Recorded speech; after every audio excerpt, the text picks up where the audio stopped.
Alright, folks, welcome back, everyone. 欢迎大家回来。今天是第386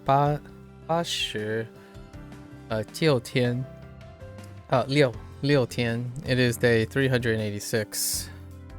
Oh, yesterday was rough. Like, it's one of those once in a blue moon days. Indulged in so much interesting topics. Got to expound upon some cursory, old science-y related things. Got carried away. So today, we did our lessons, our 20 lessons. Technically, it came after 4 a.m., so we don't have lessons today. Although the workload already doubled up, and I cut the workload in half because of how tired I was. So we're making up the other half, including today's half. So that's why there's like around 200. Hopefully we'll run through those before 4 a.m. rolls around, which then these will reset. Okay, one thing from yesterday, I was being as conservative as I could because of my running fatigue. It was Bao. Bao was pretty devastating. Wait.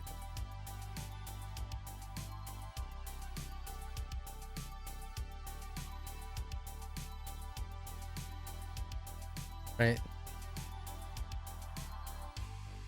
Consume. Oh no, not Bao. It's Hao.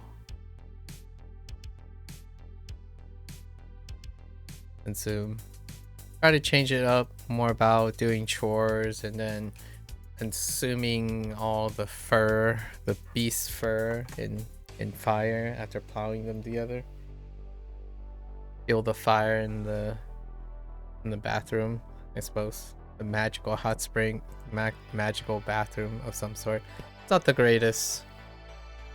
Really not the greatest. Alright, so let's hop right into our review. We can leave a few. It doesn't have to be all 200, but I'm feeling pretty decent. Pretty decent today. Another day or two. Gonna have some other projects. The big month. It's game month. February is kind of like my treat. I get to do some gaming. Alright. Let's get into our reviews. Oh, right. This is from yesterday. I'm still not quite sure what it is. Oh, it could be like... Cool. See, just a day rest and good to go.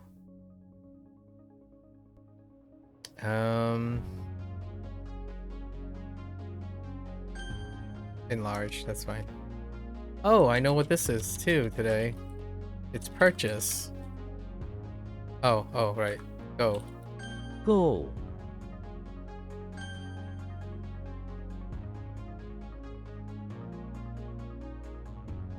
Heck. Oh no, that's law. I think.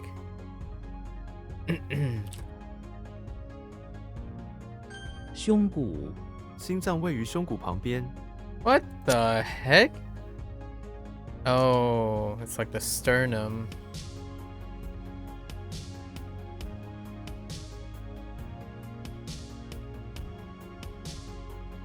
Oh, 劳动, not 劳动.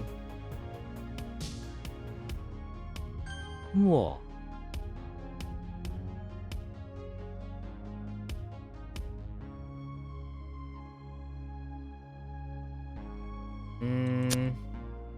Something about filling in the probably like foam. Yeah, okay.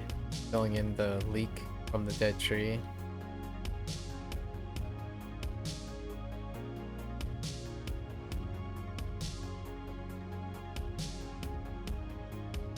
传真。我发了一份传真给他。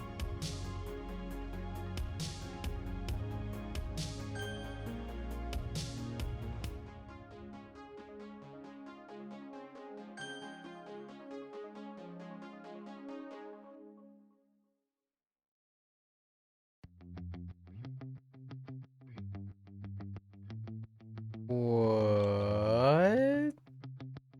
the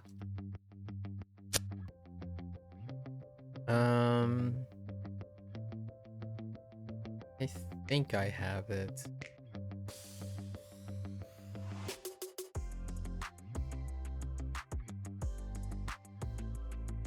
阻挡、警察阻挡了交通，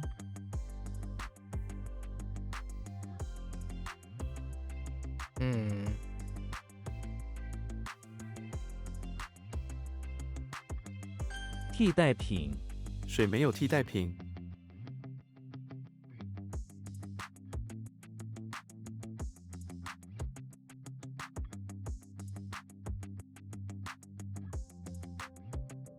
What? Water?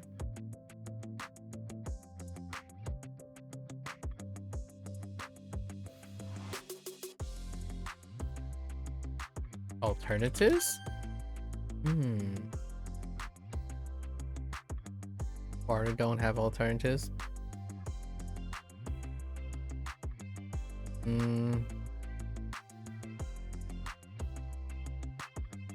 Hawaii. Oh, yeah, Hawaii.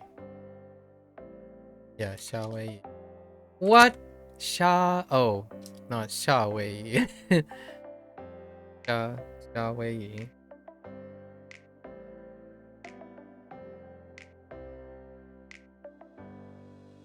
Oh man, that's the wrong tone. Okay. What? Hold up. Spade. Dress.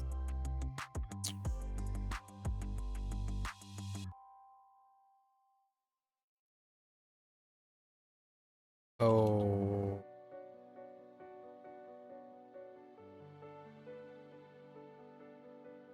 My initial feeling was like "乐色," but that's not it. 劳动、劳动可以让人健康，滋润、春雨滋润了大地，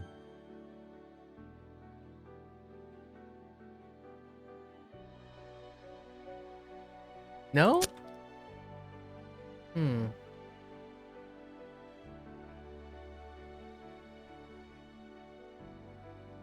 Oh.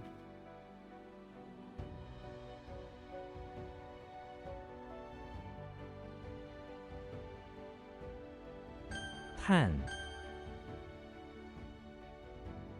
购买、我需要购买一件新衬衫，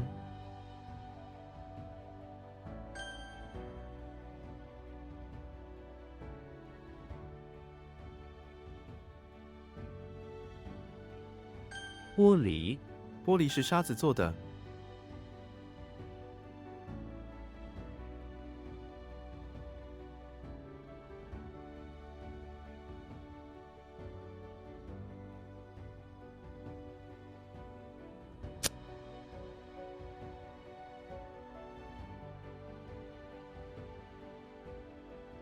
Oh.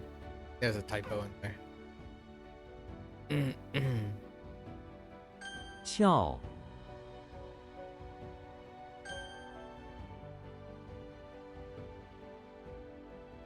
油、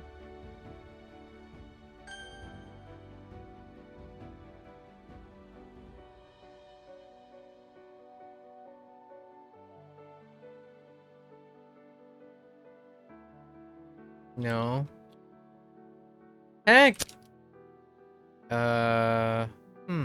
Oh, I know it.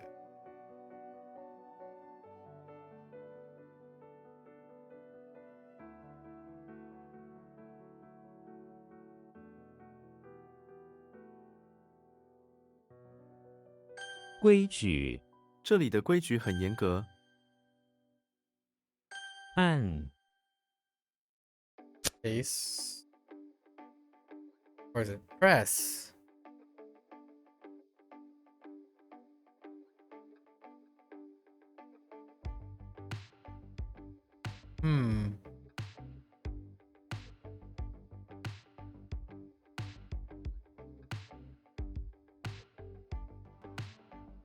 愉快，这次旅行非常愉快。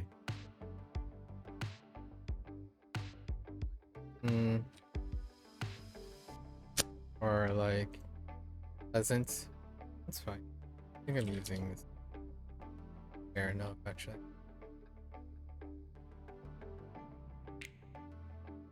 What? Wait. Oh.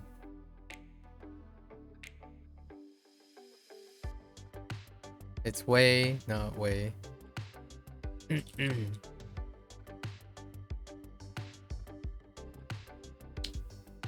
I'm gonna say 总裁，他是公司的总裁，总裁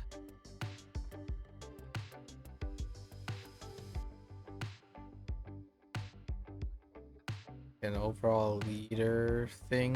Okay, fair enough.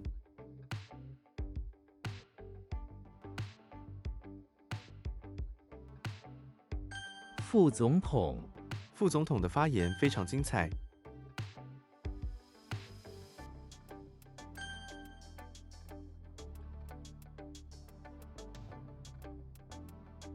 Say what?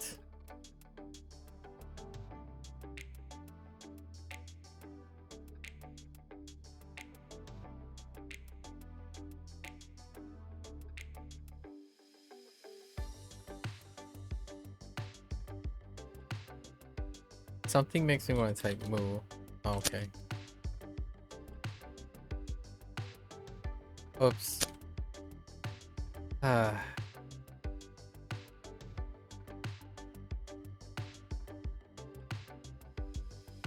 Cool. Hmm.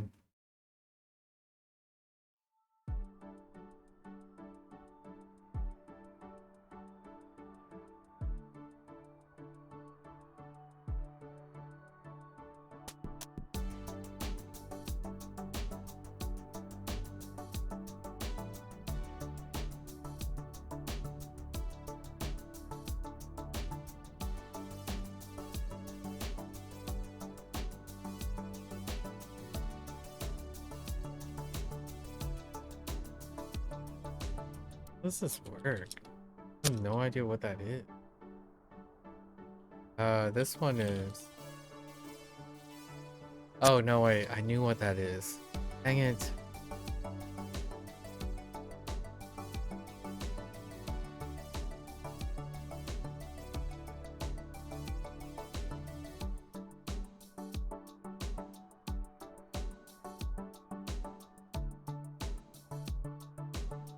Um...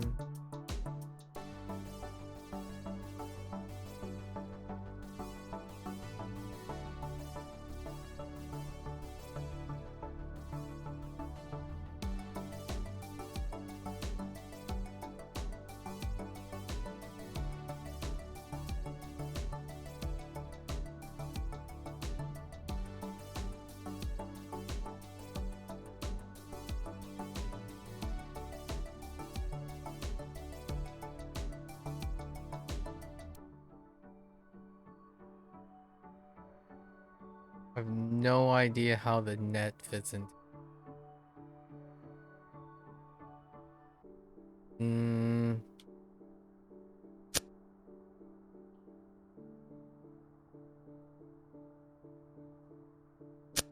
It is 4. Dang it. Disappointing. "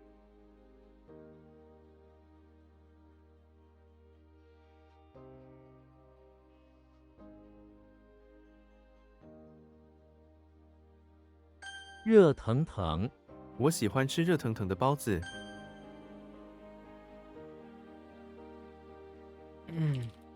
漏，五， Or military. That's fine. 夏威夷，夏威夷的沙滩非常吸引人。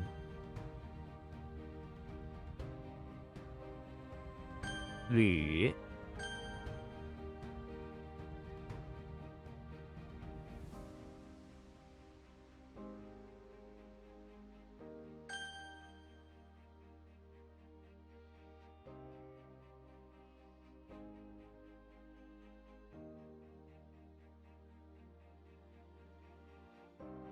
Man, I really thought it was Jewel.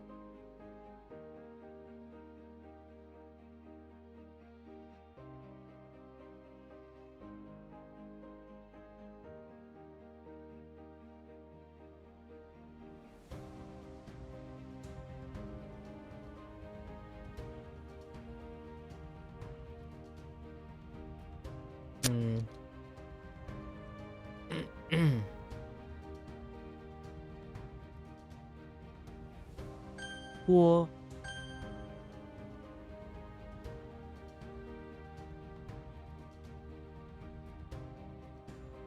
馒头他做的馒头很好吃。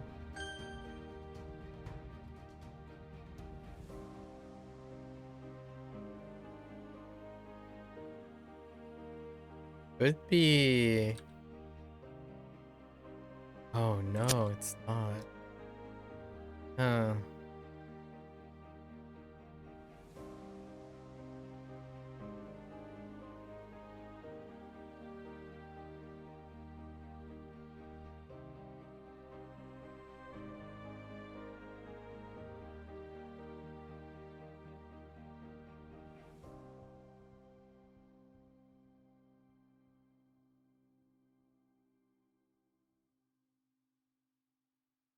Huh. Hmm.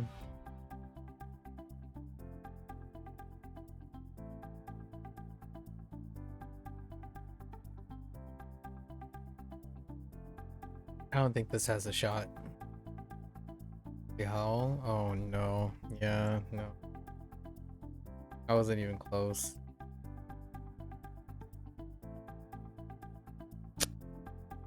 Not even close.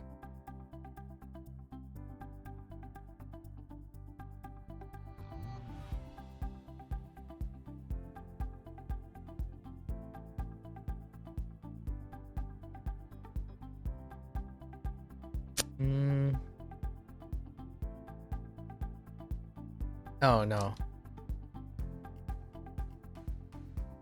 铝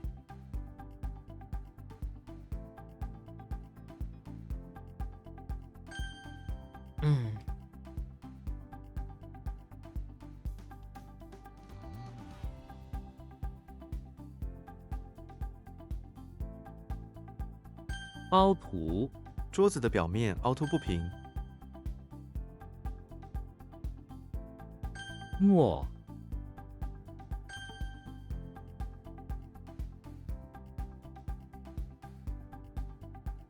老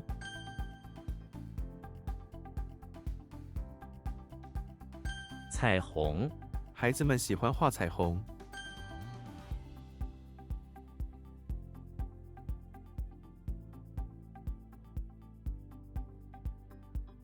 悬挂墙上悬挂着一幅画。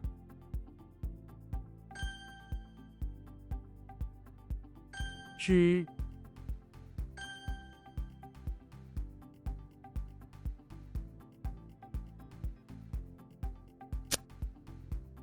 Okay. I need help.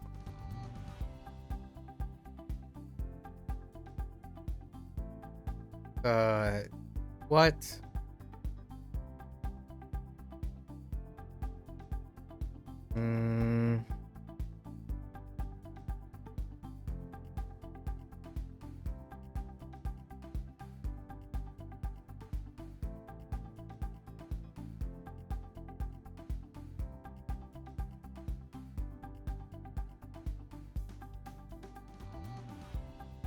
Supposed to be a leaf. Can I simplify this?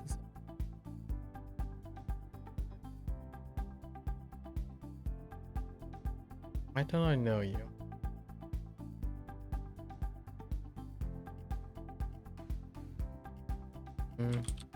T Okay. What I thought it was, but yikes. Okay. That's really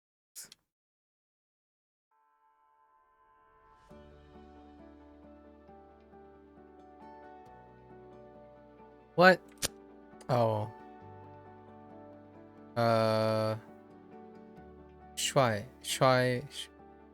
衰退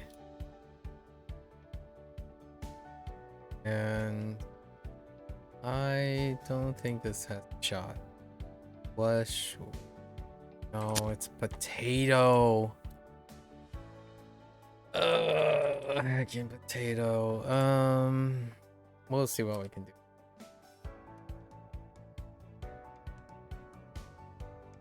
轰动，这部电影引起了轰动。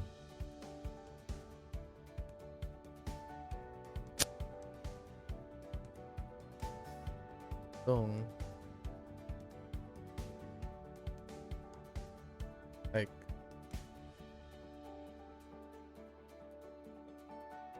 风，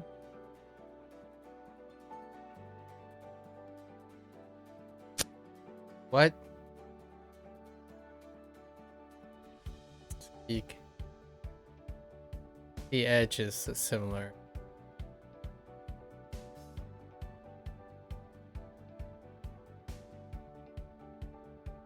Missing a radical.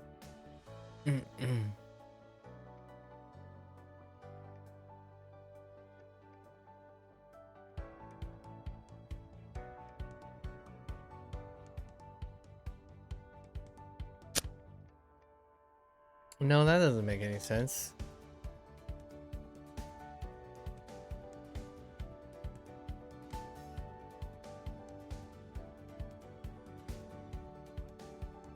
“津津有味”，他津津有味地看这本书。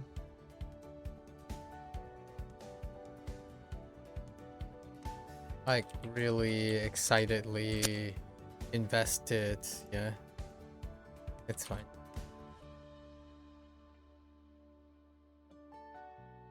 Great interest.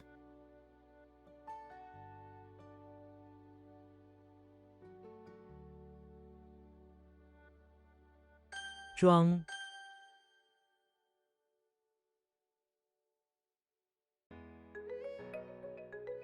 设，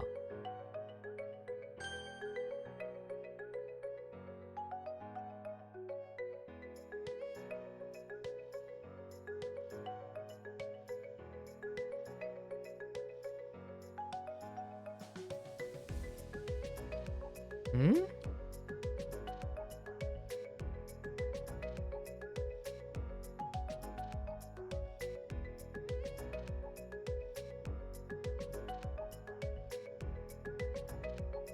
枚举， 我无法枚举所有的问题。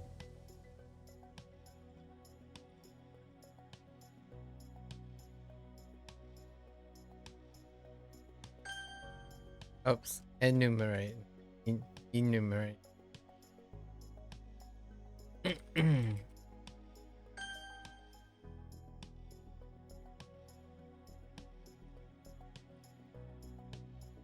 衰退， 视力衰退是常见的问题。 Okay.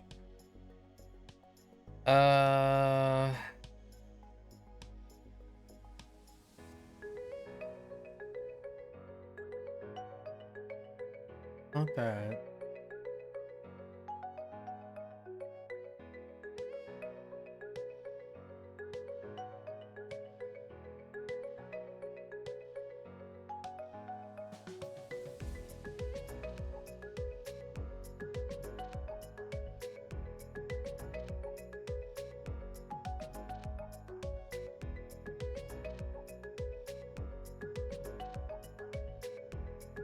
Yeah, 税收 show. Oh, I messed up the show. Dang it. It is Shui though. Alright, so no worries about that.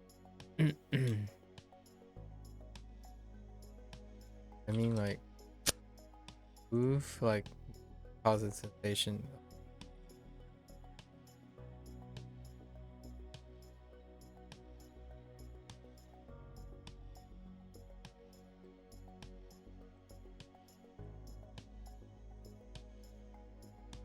To move, like, to move as in to elicit something. a feeling, to elicit a feeling.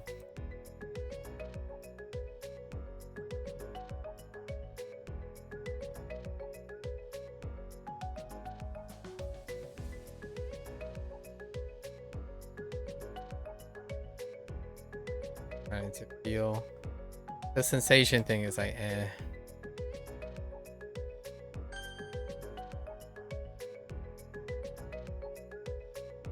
船舶、港口里各种船舶来来往往。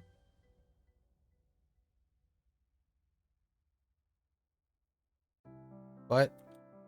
战俘、他曾经是一名战俘。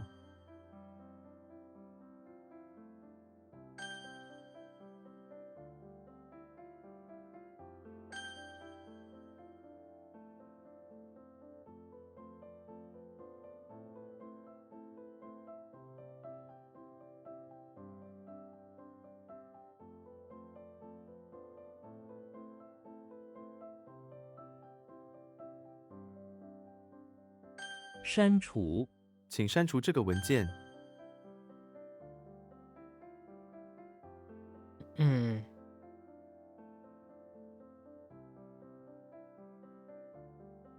仇、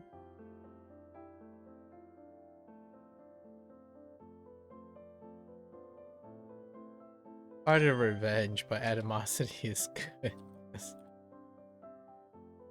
税收、 今年税收很低。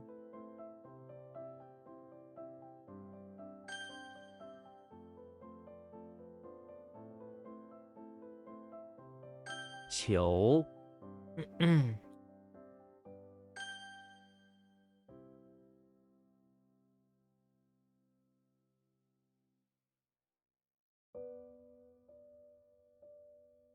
What the?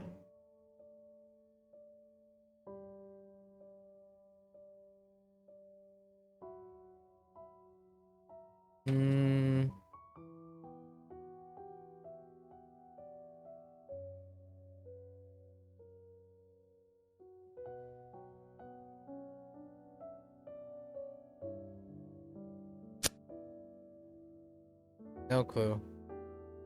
The moment.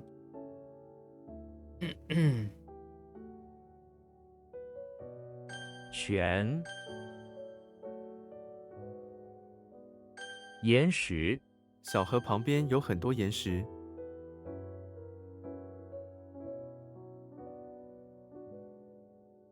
防汛、政府制定了防汛计划。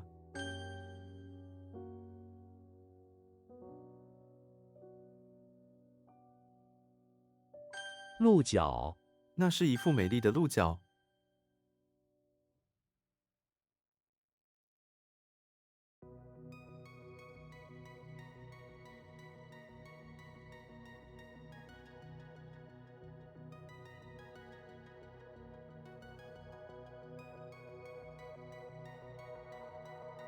富含、 这块土壤富含营养物质。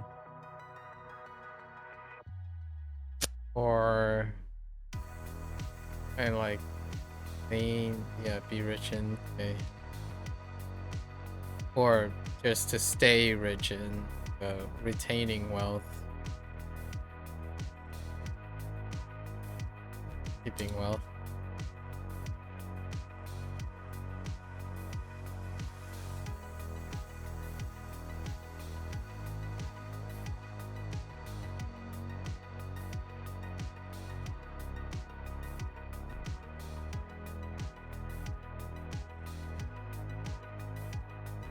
Boy, yeah, that. What is that?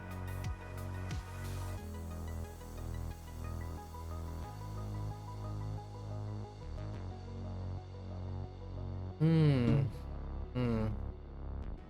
差、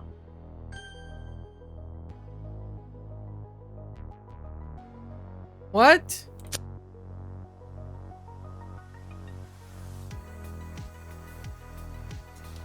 I'm getting that mixed up with something.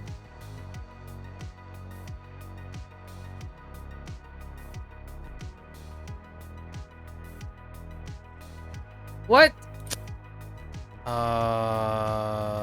Oh, that's a typo. Yeah, I thought this was oh.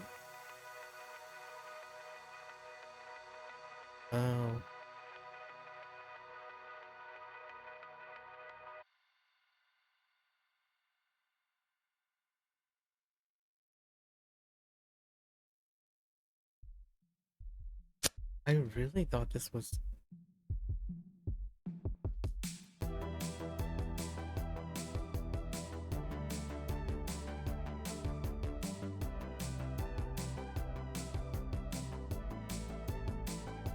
hmm. 储蓄、我每个月储蓄一些钱。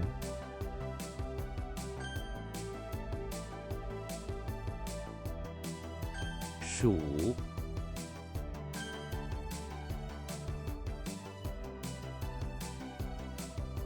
Not that.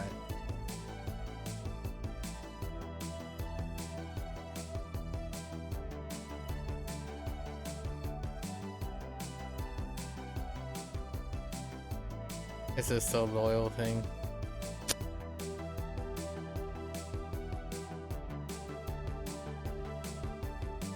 That kind of feels like a 50-50 right now.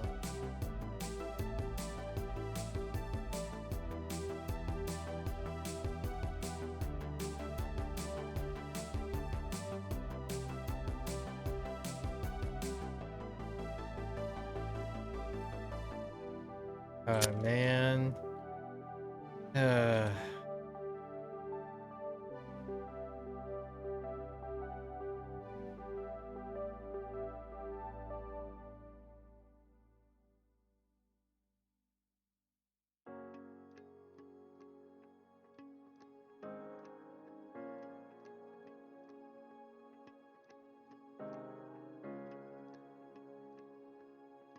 埋伏、 猎人在树后埋伏，想捕捉野鹿。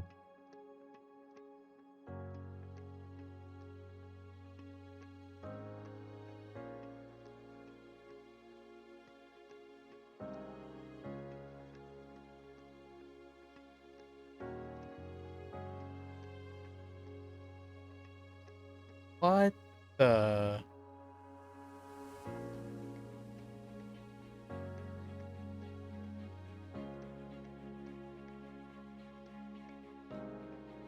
Like, just ambush? Okay.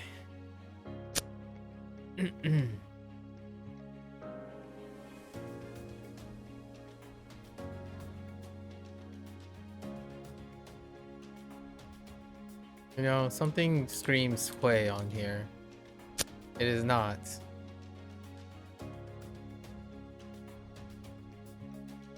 Why does that scream Hui to me? "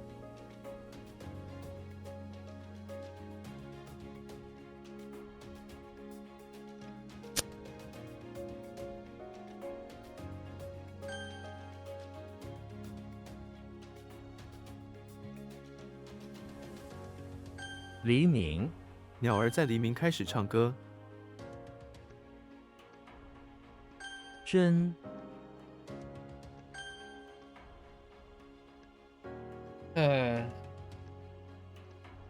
Okay.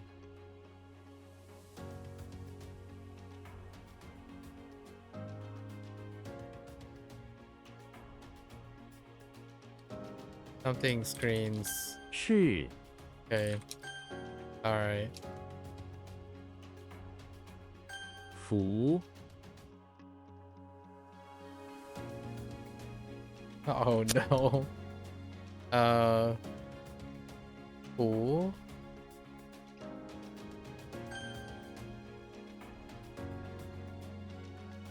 打岔、 请不要在我说话的时候打岔。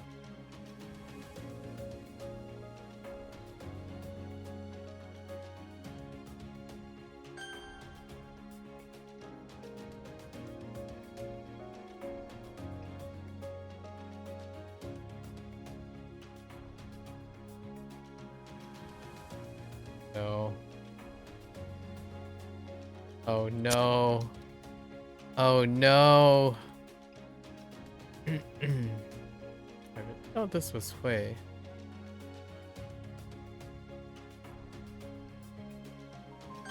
户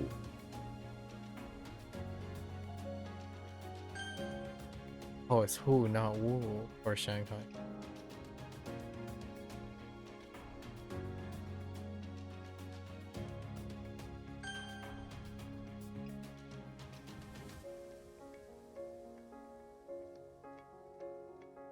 胸罩 这个胸罩的尺寸不太合适。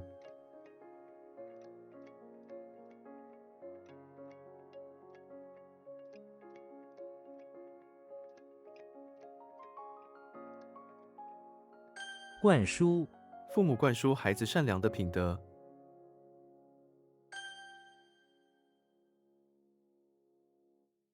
姿势 他的姿势看起来很放松。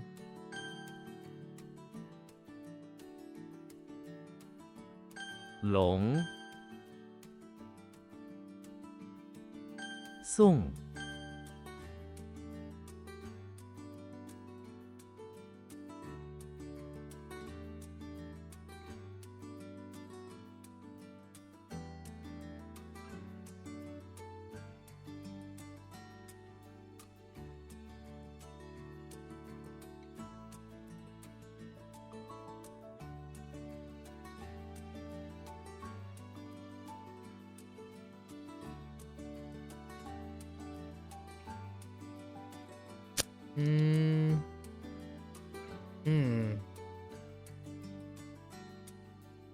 窄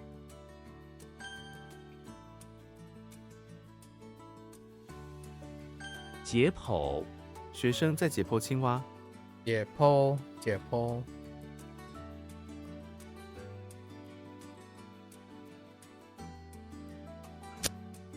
That's fine. I said cut apart is fine. Or even cut open.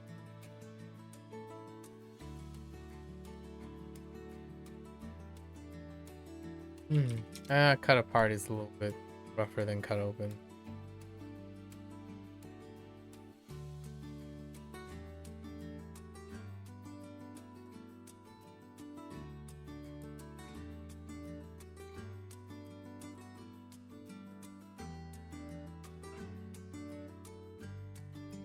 No.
Let's see what the left is.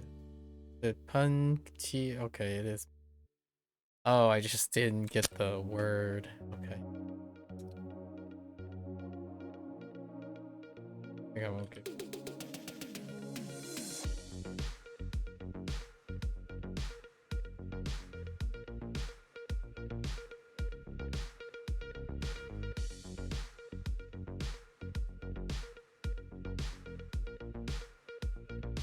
The heck?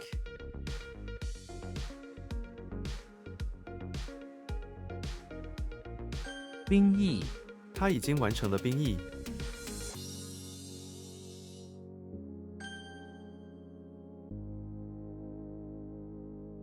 Ah! Wrong type there.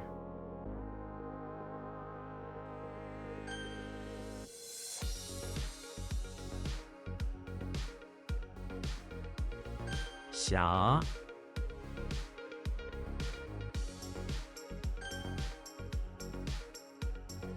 请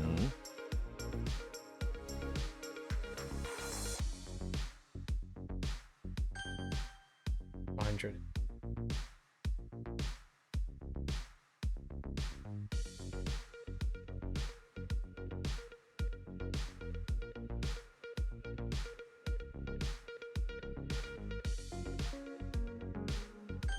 扶手，动物扶手喝水，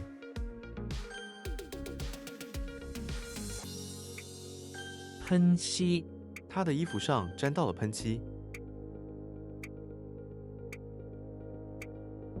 洗手，朋友应该携手度过难关。 Oh, hand in hand. 磨，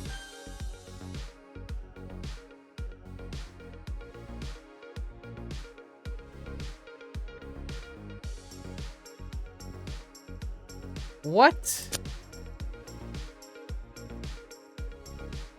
Hmm.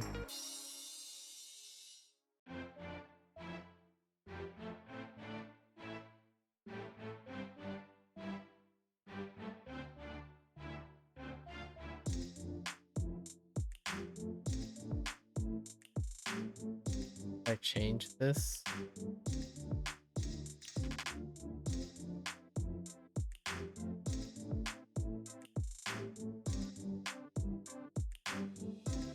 See.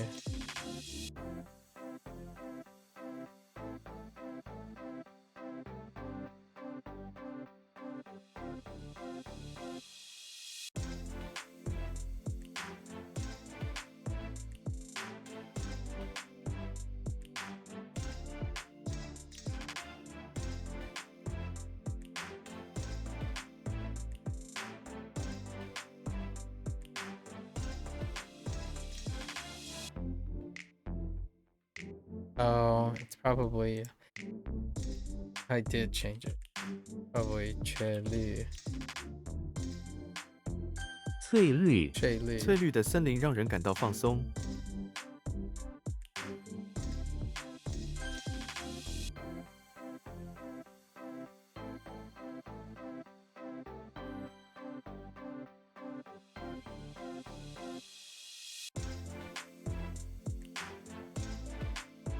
浊水，他们在浊水中游泳。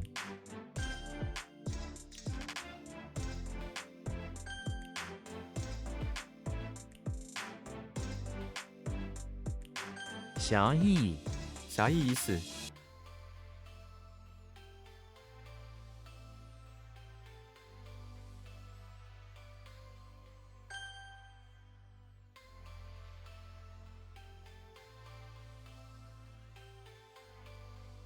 冰烧，他发现有人在盯梢他。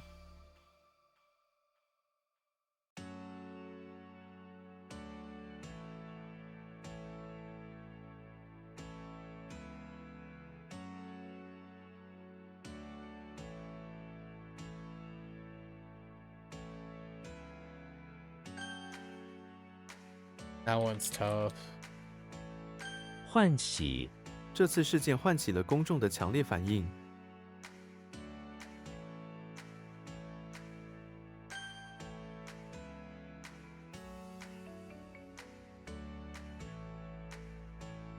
贪，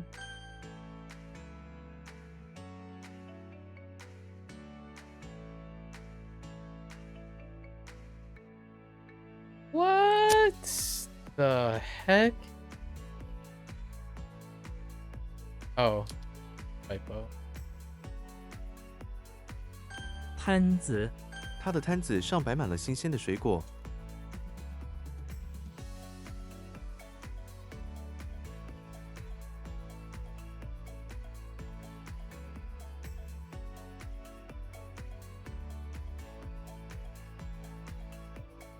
挪用公款，他因为挪用公款被逮捕了。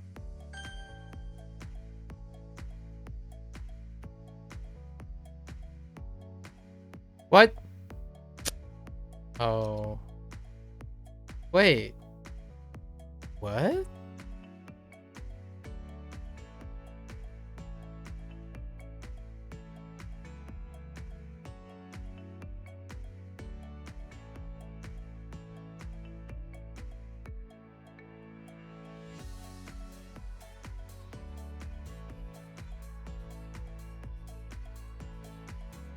What is?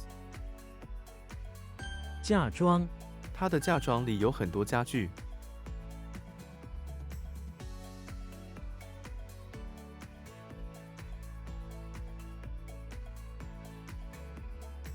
担心，这将是他担心的见证。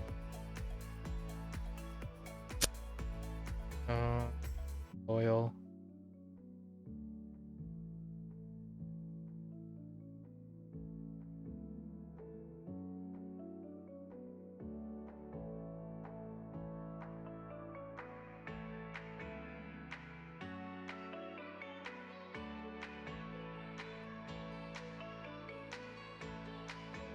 Um, 玫瑰，玫瑰花开得很漂亮。星，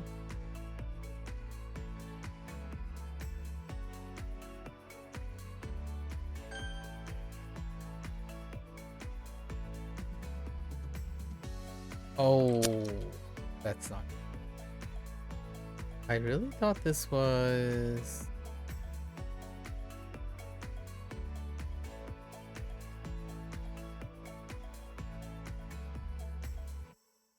鸢， Okay.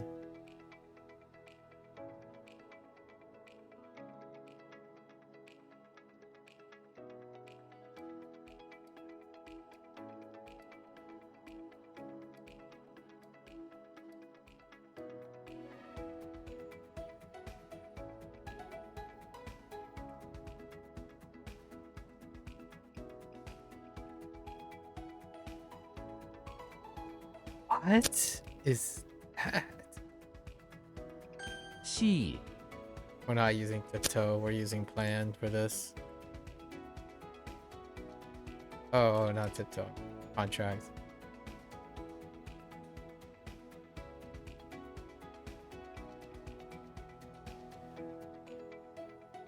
脸庞，他的脸庞看起来很严肃。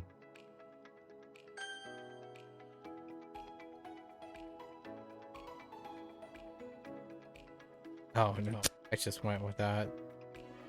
Did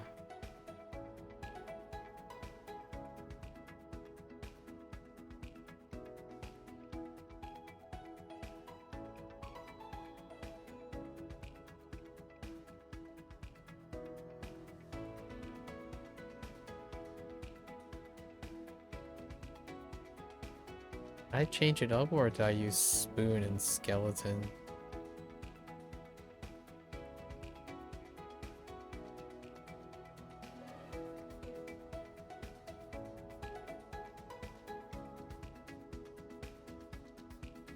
Pretty sure that's sure a corpse.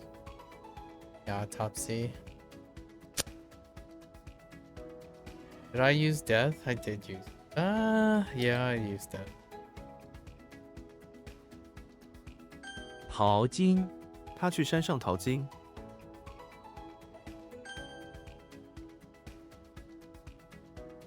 江，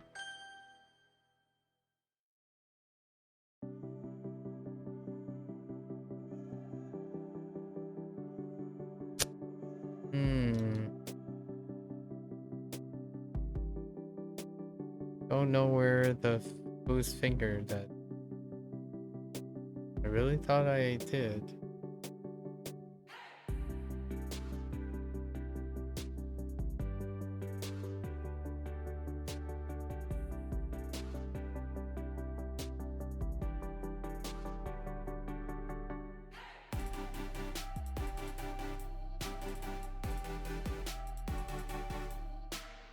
Pretty disappointing.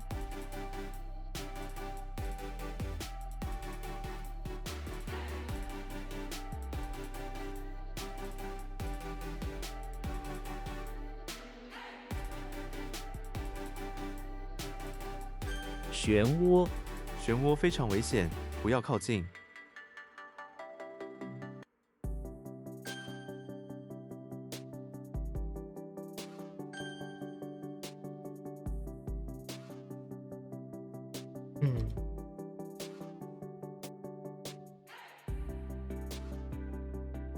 俄国，我想去俄国旅游。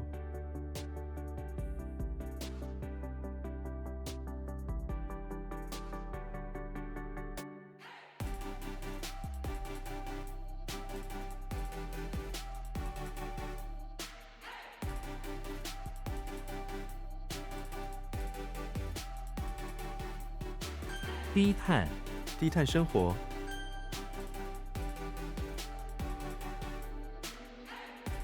验尸，家属同意验尸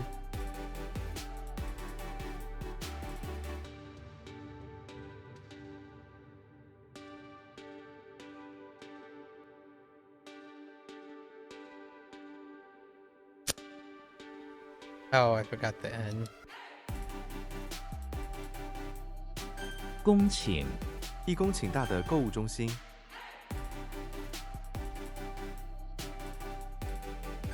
黄，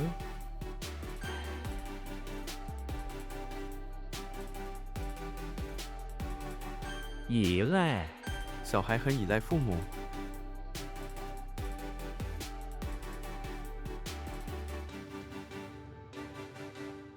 What? Dang it. I typed 4 instead of pot. 怕，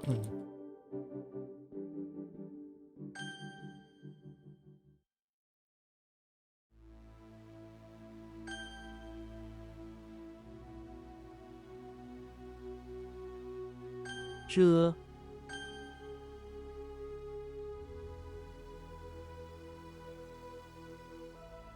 Oh no, that's soul.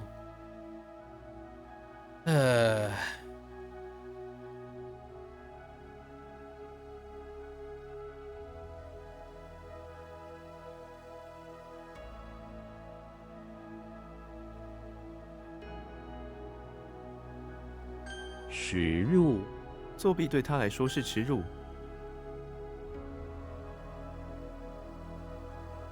配，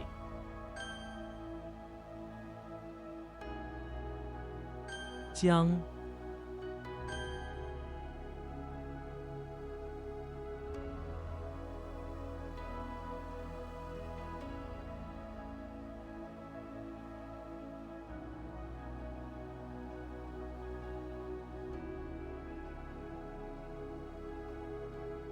，，Oh no.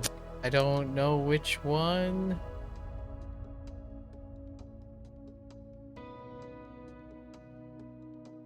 谈，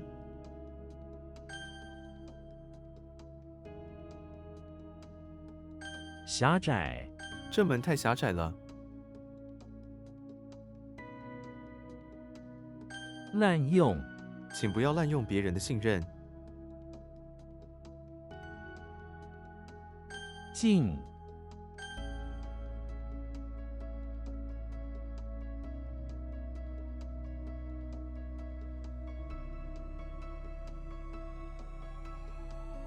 禅师，禅师教导我们如何冥想，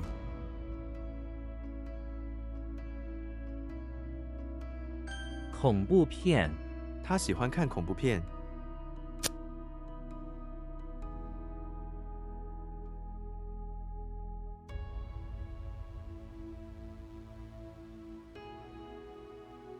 What?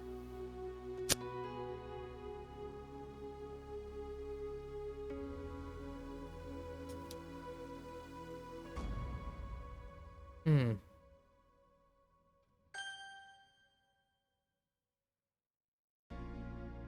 瞎子，我喜龙虾，龙虾是一种美味的海鲜，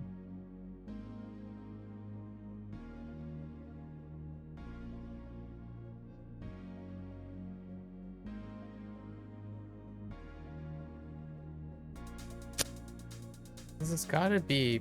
Oh no. Pung. Alright, you got me. I don't. Yeah, that one's not gonna help. I thought of every single one except that one. I guess Patrick doesn't have any fingers. Well, that kind of sucks.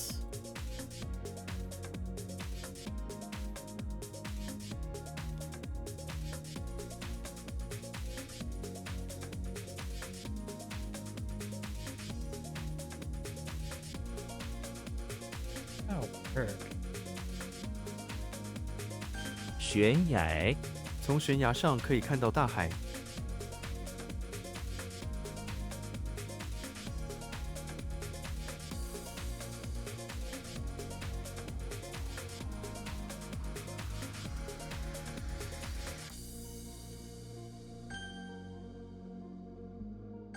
岁，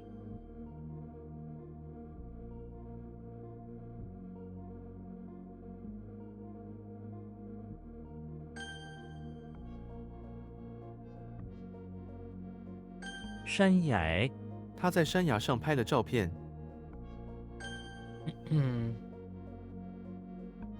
捧，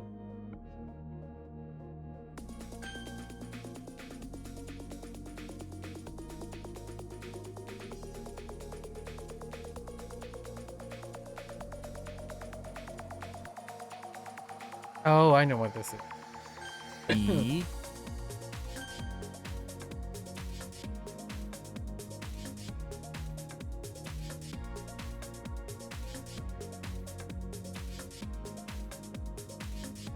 If I had to do it all over again, would I do HanziHero again? I would do everything the thing that I've done over again. Yes. "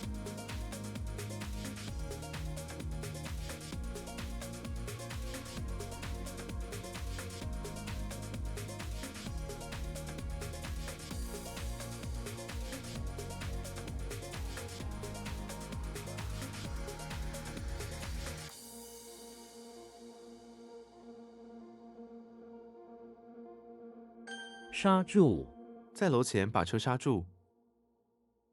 That question would be relevant for someone who lives life with regrets.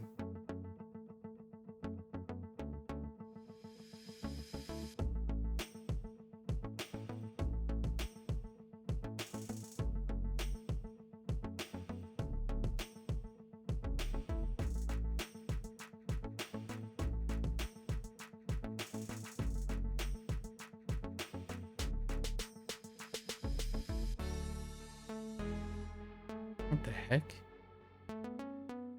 Break and pour?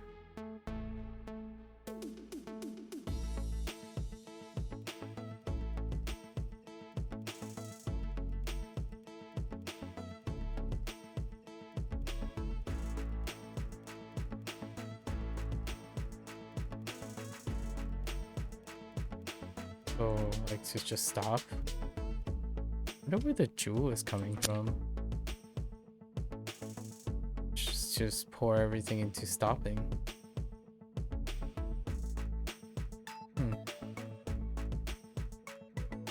恐怖， 夜晚的森林总是显得很恐怖。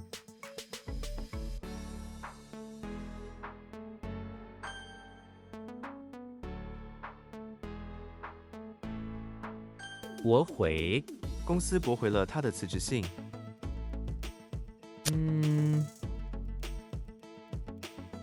What's another way to say use to get back at the person? I would like to reject.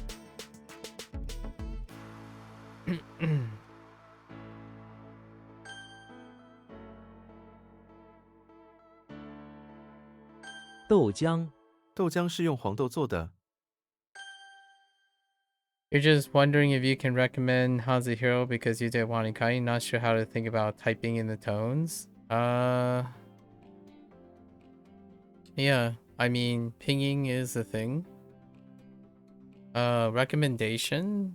I mean, fundamentally, they both use SRS. So if you ask yourself that Wanikani works because, like, so a lot of times I don't recommend things. Like, I don't recommend things. Like, recommendation requires me. So let's do like the really quick fast things.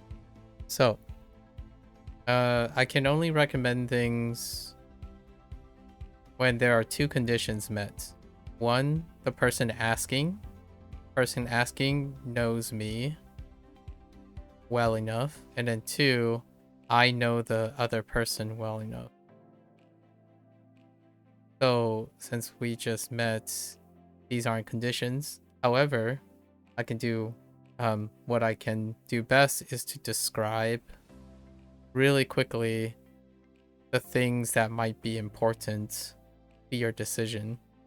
So since I use WaniKani and HanziHero side by side, I can tell you some stuff. So the similarities. One big similarity that people will see on the surface is that if you can ask yourself when you use WaniKani, is it the SRS that works? If it's the SRS that works, HanziHero also uses SRS. So that's likely a similarity. Now, if you're saying like, oh, you like the mnemonics, right? If you're used to the way WaniKani presents its mnemonics, these would be different. So these two mnemonics, WaniKani presents a X and HanziHero presents a Y. They're not overlapped at all. So that means that if you're used to WaniKani's mnemonic system, you will need to learn a new one. And it will also be like WaniKani, where it's a yes or no process, and you can choose to reject it or not. From my experience, talking to people who use WaniKani, they usually reject WaniKani when they become intermediate. So when they get used to WaniKani, they usually reject the mnemonic system. So they default to the idea that the SRS is the reason why WaniKani works for them. And this is because of consistency. So if you're worried about your consistency, because that's what SRS, like the planning and the repetition to keep yourself consistent, HanziHero does the same thing. It's actually on an even more mature SRS than the SRS that WaniKani is doing.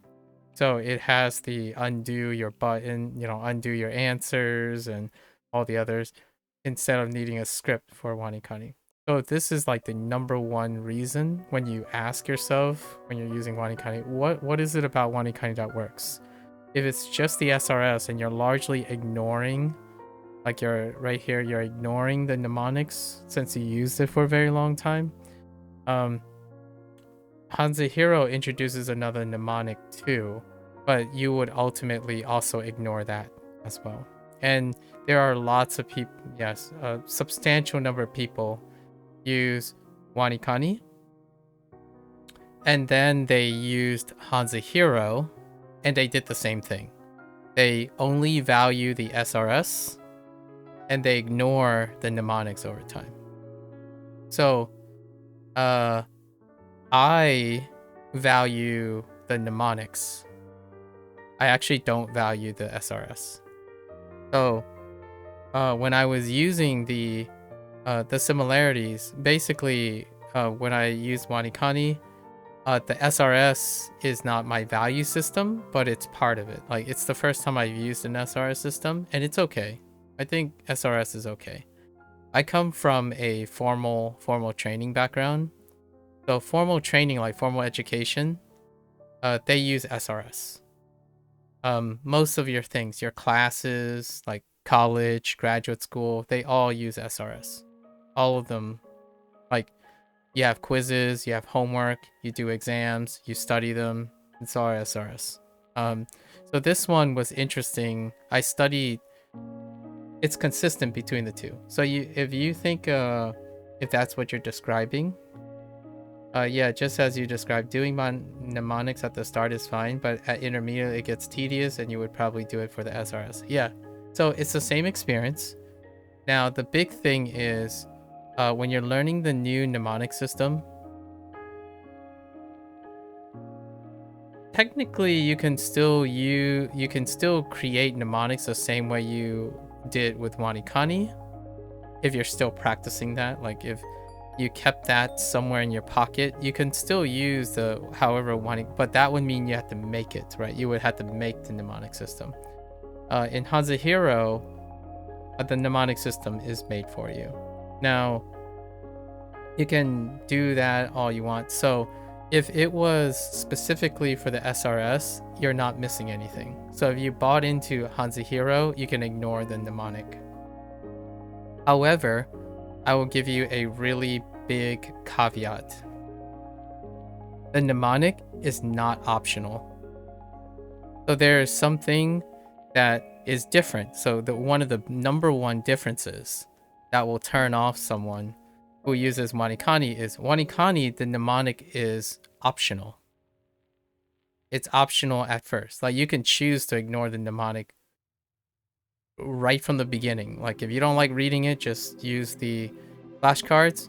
You can ignore, you can skip the ones. In HanziHero, it's made semi-not optional. You would have to go out of your way to skip all of them. So you can choose to skip them. And that's the major complaint that most people use HanziHero. They use HanziHero for the SRS. So you would have to manually skip all of them. They will teach you every one of the components. So I can show you the first month. The first 2 or 3 months is going to fill with these things. So when you said maybe you're not sure about typing the tones, that's part of the mnemonic system. You learn to type the tones because the mnemonic system helps you type the tones. So you have to spend a large majority of time doing this. So that means how do you type? How did I keep on typing like 谢 like this, and then ch, right? All of this is tied to the mnemonic system. So the whole curriculum and all the components, or not, and all the components might be a little different, but you can use all your Wanikani components. You don't need to learn radicals again if you don't want. So the entire sound system is part of the mnemonic. So you can skip all these. When literally these come up, you can skip them because it uses a more mature SRS, so you could skip all these. But you would have to skip all of them manually as you go, and that would facilitate going straight into the other things. So if you're ever curious how I'm learning, how I'm doing it, it depends. A lot of times people say the mnemonic system gets too tedious. I don't think it's tedious. I actually do it automatically. So every time I'm typing an answer, I can do most of the things intuitively, but when I get stuck, I go back to the mnemonic system. Wanikani is very similar. It's not that I don't do it anymore, it's I only do it when I forget. So if I forget something, the mnemonic system covers it. So most of the time, it's about 99%. And for Wanikani, I did grow out of the mnemonic system because now I turn that mnemonic system into something I create. So whenever I learn a new word and it has a kunyomi and I want to build it off the onyomi, it takes me 10 seconds to make a mnemonic system that fits me using Wanikani's thing. And then when I'm learning with HanziHero, I actually combine both Wanikani and HanziHero's mnemonic systems together. So for all the trouble words and stuff, the 10% that doesn't really line up with anything, I still use the mnemonic system. It takes about a couple seconds. That's how often I've used it. So that's something that you might want to consider. You still can manually skip all of them if you want. The mnemonic system is supposed to teach you how to, half of it is supposed to teach you what this is. So this is a do, jiang. And when you're doing jiang, you learn the tone as you're going along. So to get this, you would have Dracula,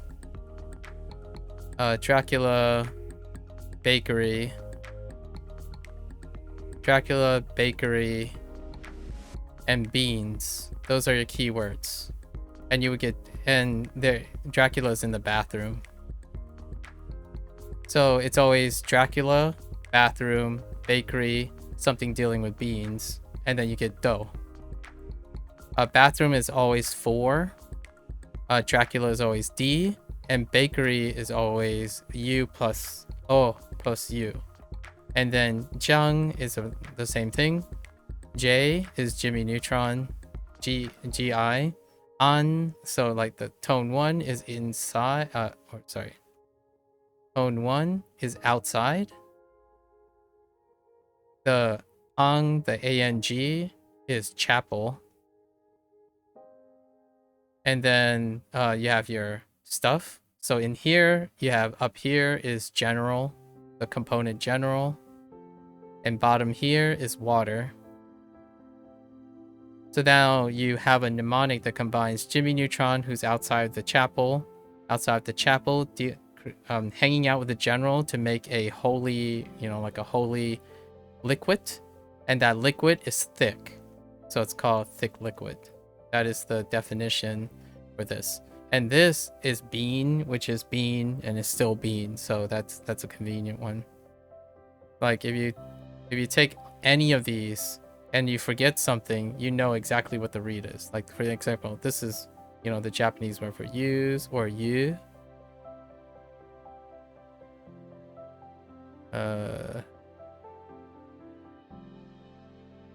Right, but this is yong in Chinese, which is still use. Yong, you have Y, that's Yoshi. Yoshi, bathroom. Yoshi, bathroom, temple. And Yoshi, bathroom, temple is using a rack. That's a rack. And the rack is being used for some reason in the temple and the bathroom, so you get use. So it's use, and then you take the Y from Yoshi. That's the initial. Bathroom tells you it's tone 4. So you have to type 4 to get this character. And then temple has the ending ONG, or like gong. So then when you combine them, you get yong. And you do that for the first like month or two.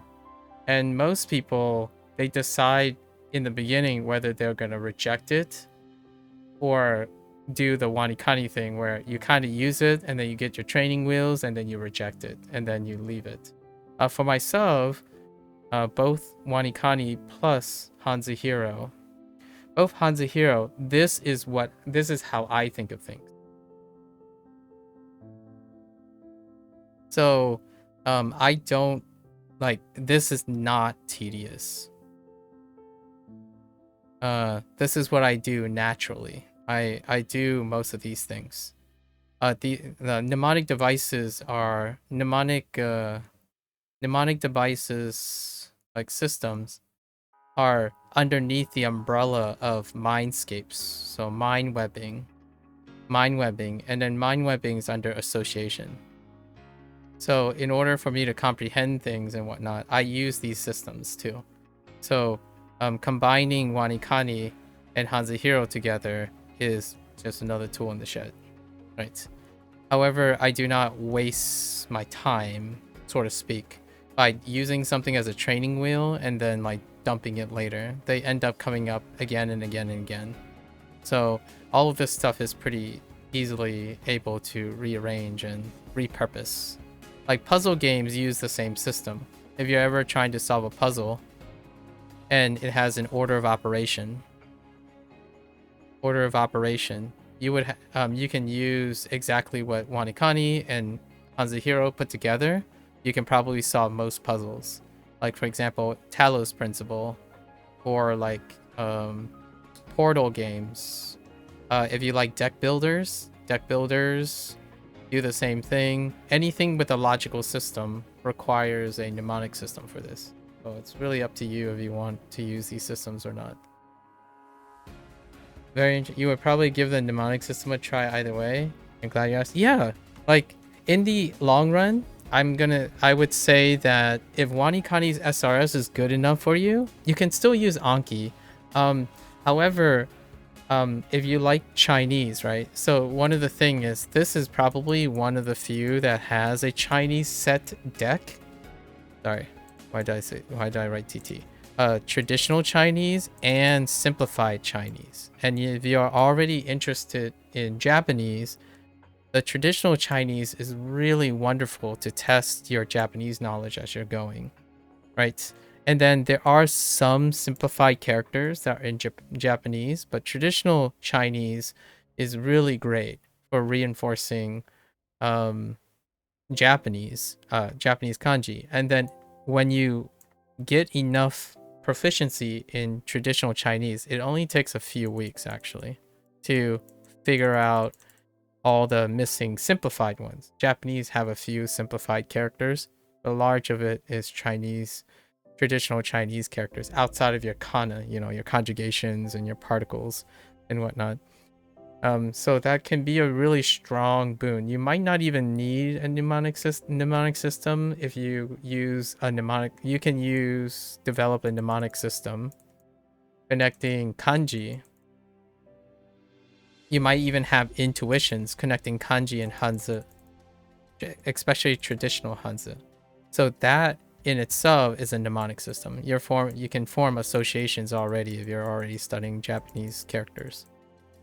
And then you can see if you like the mnemonic system that they have. Oh, which by the way, HanziHero's trial period is the same as Wanikani's now. I don't know how long it's been since you've done a trial period, but HanziHero there's no time limit. You get like approximately 100 like lessons basically. And so you can do it with what you have. There are other features. So HanziHero is a much later thing. So it also has dictionary features, so you can add your own words. It's still being updated technically. So all the things that Wanikani might lack in feature set for SRS, HanziHero has by default. So that's also something to consider. Because like these sentences, reading out these sentences is a normal feature of HanziHero, where Wanikani does not, because Wanikani is using a natural, like they're using a speaker, right? HanziHero uses synthetic voices, uses TTS. It's curated TTS. However, in Chinese, personally, Mandarin's TTS services are sufficient, in my opinion. There is some weird things in there. However, they do not take away from your ability to know what tone it is. So generally speaking, unlike like Japanese pitch accent, which could present a problem in resolution, a tonal language is gross enough where like the changes are dynamic enough that TTS accommodates that if you're worried about like hearing things. So am I doing traditional? Yes, I am doing traditional Chinese right now. I'm getting near the end. We're like, well, not really near the end. We're at like 4,000 characters, or like 3,500, but this has approximately 3,890 characters like in total, so I haven't gone through all of them yet, and that should cover most of the space. It covers all of the Japanese kanji that you would probably see, since Chinese has like a more larger bank of characters. And I started with simplified actually, so I actually completed the Duolingo course first. Well, not anymore. Duolingo's Chinese course was updated, but I actually learned with Duolingo first. So we completed the Duolingo course, which was in simplified Chinese, and then I started traditional. And Duolingo had like 1,800 characters. So I was familiar with almost all the common simplified Chinese characters before I started traditional.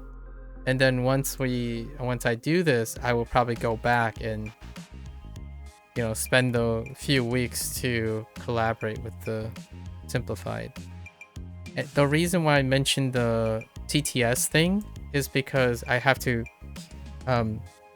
make sure that people know my family, my parents are Chinese. So I grew up with a tonal language, and my parents and I speak a dialect that has even more tonality than Mandarin, the principal Mandarin. And they speak Mandarin and Cantonese with other people. So I grew up listening to tonal languages and speak tonally. So one of the things that I'm saying is that the TTS, if you're ear training, if you already spent ear training listening to Japanese, the TTS for Mandarin is sufficiently enough for you to know exactly what the tone is. It's actually a lot. You could say there are more tones, but it's very visible to someone who's been practicing trying to pick up pitch accent. So if you're really listening for ups and downs, Mandarin, even with TTS, is very, very noticeable. You know where the pitches are going, and regardless of how robotic it is. So it's not the same as Japanese pitch accent, which it can quote unquote sound unnatural in the sense of not being useful for pitch accent. So that's something that I do want to make notice, because Wanikani does have native speakers. Their recording for their words are native. HanziHero is a 2-person team. To keep in mind, also HanziHero is a pair of brothers, and they kind of update, So they do respond on the forums. There's not a lot of forum chatters, so you can type things and ask, and they would respond to it. Wanikani, you have already known, is a larger team, a much larger team. So don't expect like rapid updates or anything like that. Typically, if you find an error, you can write it on the board, but don't expect content updates or something like rapidly correcting typos. You're gonna have to rely on your own intuition and cross-reference to, like, there's an error, for example, there's one or two tone errors that I've come across with the help of others. So those are the things you might want to take into account. Wanikani has a content team, exclusive content team, so they have curated a lot of things. Yeah. Maybe a slight different thing that might be unrelated. All their example sentences are not graded. So that might be something good for someone. I enjoy it because I like seeing myself grow into the sentences. You know how Wanikani in the beginning, their example sentences was graded, so what they used was they used a lot of ego, right? They used a lot of katakana words to replace the words until you get the kanji, and all those like sentences sounded really weird. And yeah, so most people just don't read those sentences because they're so hard to read, because they're not natural Japanese sentences. In this case, Kevin just doesn't do that. So all these sentences, they're gonna have lots of characters that you don't know. The nice thing is whenever you go into them, you can still look at them. So here's the card. Like these sentences down here, it's slightly cut off, but you can see the top one. Like, 我每天喝豆浆, right? 我每天喝豆浆。我每天喝豆浆. It will be translated here, and then if you click on it, it would pop up to show you what the pinyin is, right? And you can still do all of these, but the sentences are not graded. They're just simple sentences written the way you would say it. They're not based context space or anything. So like, it's supposed to help you hear the simple sentences, but generally the sentences themselves are not written in a way that is comprehensible input. So it doesn't take into account CI. So none of the graded stuff. This just says I drink soy milk every day. It could have been anything, right? Dojang could have been anything. It could have been water, alcohol, soup. there's nothing about this sentence that will help you with what the word you forgot. But this would be the typical structure that someone says this. So you're exposed to all the typical structure that you would hear. It's not written deliberately so you can figure out the word. So that's one thing to consider. I think Wanikani's team tries to make the sentence a lot of times include something that will help you remember the word if you ever read them. I don't typically read them that much, since now that I'm using Boom Pro, that's how I'm doing it now, where Boom Pro by default have you reading the sentences in order to figure out the word that goes in it. So something that's an additional thing that might be useful or not. So I listen to this every day, day in and day out. I don't mind how the TTS sounds at all. 豆浆很好喝. Yeah. 豆浆很好喝, right? Which that just means soy milk is very tasty. 很好喝. Are you interested? Yeah. Are you interested in learning Chinese? But may I ask, how long have you been working on Japanese, and what piques your interest about Chinese? To give you a little background, I'm illiterate. Like I was illiterate. 2 years ago, I was illiterate in reading Mandarin or Chinese script, right? The Chinese scripts are consistent between all the like dialects and whatnot. So, however, the speaking are unintelligible to each other. So I wanted to read them. So in a way, I already have ear training and grammar. So I'm a heritage speaker in Chinese, to give you an idea. And then Japanese, I didn't know any Japanese. So we started 2 years ago in Japanese. We started with Duolingo for Japanese and Chinese. And I did this whole thing on how I go about using their mnemonics and their systems and then adding on top. My primary focus when I'm doing this stuff is routine, methodology, not necessarily focus on optimizing the most efficient way to learn something. So how I explain the differences between HanziHero and Wanikani, those are my focuses. Everything else is secondary, like learning Chinese and learning Japanese very quickly or however quickly. That's not my goal. My goal is to be able to explain and compare and contrast and predict what people are looking for when they're interested in these apps and whatnot. I'm here to like review, constructively criticize the functionality of tools. If I learn how to speak and read Japanese and Chinese along the way, that's pretty good. It's an extra bonus. Yeah, my most interesting thing is to get people to learn consistently, want to learn, develop new learning strategies. So my focus is specifically on the learning part. And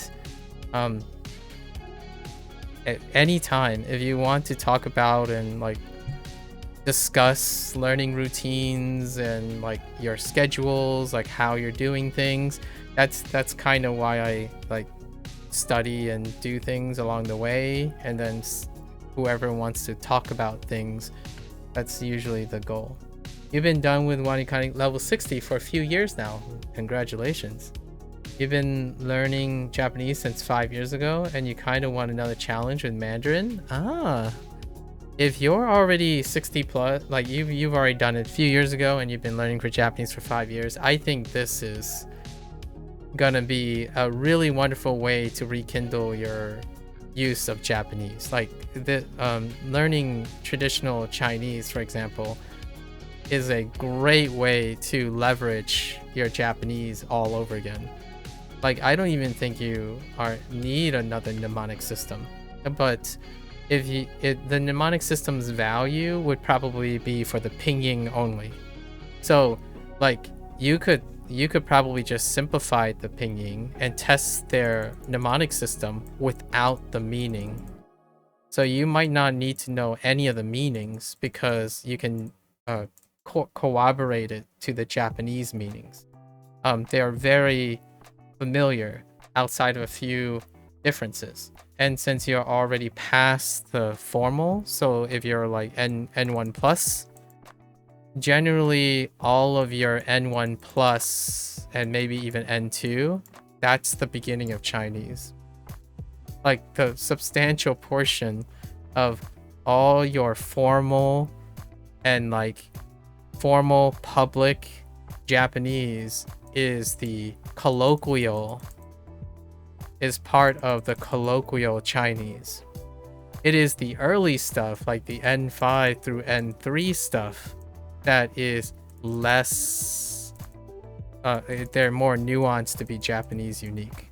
So you probably are gonna breeze through even without a mnemonic system at all. The idea is the input is going to be the thing that you have to learn again, right? You need to learn a different input. So if you're using like a Roman keyboard, pinging is the way to enter it, much like Romaji, right? Romaji would be the other exception. So pinging is, I would say, an incentive possibly to see if the mnemonic system's kind of fun to do. Personally, you can change all the mnemonic system while you're going at it. Like you don't have to use Jimmy Neutron, right? Like depending on how old you are. Like here are some of the characters they use. We have Jimmy, SpongeBob, Xena, like Julius Caesar. So it can be like really, so the way the mnemonic system that Kevin uses is procedural. It's very procedural. So unlike Wanikani is high complexity. Like it's really native, as in you use your native perspective. Like what's a boat, right? Like what's a taco? That's very high native. So if it's high native and it doesn't resonate with you, it just doesn't work. Kevin uses procedural, so he uses a mind web approach, which is what I typically use, a mind web approach or mind palace approach. And that's, you have A plus B plus C always. And then A plus B plus C forms the D meaning. And D is the Wanikani part. It's the story part. But A, B, and C always follows in the same order. So you can replace A with anything you want. Like it doesn't have to be Jimmy. It could be Jim, Earthworm Jim or something. So everything is procedural. It's always the person, a position, and a location. And then the D encompasses the radicals and then the meaning. So this is systematic. It's far more systematic than Wanikani, which feels like, okay, sometimes it's this, sometimes it's like an exception. Like by the end of like intermediate, when you get to like level 30 or 40, it feels like everything is arbitrary. Like, oh, it's extra, double tax. It's the thing like, oh, this person wanted to write it this way. Oh no, like this read is not linked to this mnemonic anymore. It's linked to like 4 different mnemonics that are haphazardly moved around and inconsistent. In Kevin's approach, which is what I typically do, the only time you change up your mnemonic system is you're adding to it.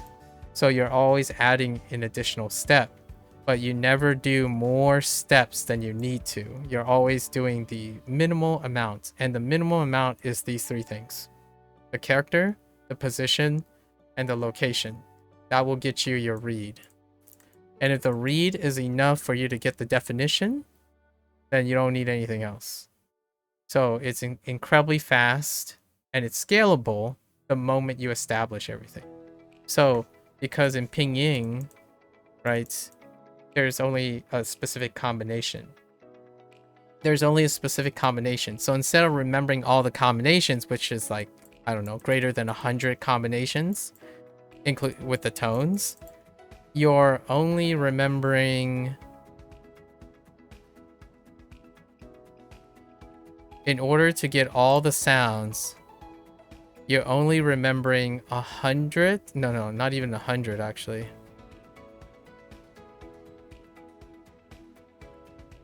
It's like 72 items. That's it. 72 items. Like nothing beyond that. So the moment the mnemonic, the forward mnemonic, the rest of the mnemonic, you don't have to write anything because it's dealing with meaning. Like it's you looking at these characters and making your meaning and connection, which you already do. If you've done 5 years of Japanese and you've been on level 60, you have already done this. This is an automatic process where you look at this and it's like, I already have enough meaning. So the other thing is, the other half is trying to come up with a pinyin system. And pinyin is the fastest part of this route because you're only doing the same thing over and over again. The moment you get your 72 things down. So for me, what happens is I read these before I know the meaning. Like I know how these characters sound before I even know what it means. That's how quickly it is. Now, here's also one thing that is really cool about, or maybe you'll find refreshing. In Chinese, 80% of their characters only have one read. It is only very special multi-purpose characters that have more than one read, and they usually are very related to how they function. So when you invest in a mnemonic system that is procedural, that's always the same order, it translates to every single character you'll ever know. Like it doesn't change at all. So unlike needing to constantly come up with like 3x the volume of mnemonics, which is what Japanese, how Wanikani goes about it because of kun, right?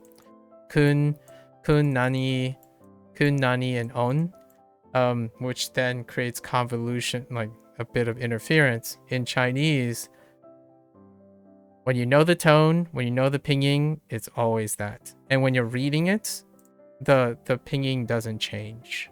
So like, unlike pitch accent, right? Pitch accent, what happens is sometimes you would have something that's odaka, and then when it gets one extra syllable, it becomes a tamadaka, right? Like that type of thing, that doesn't happen here.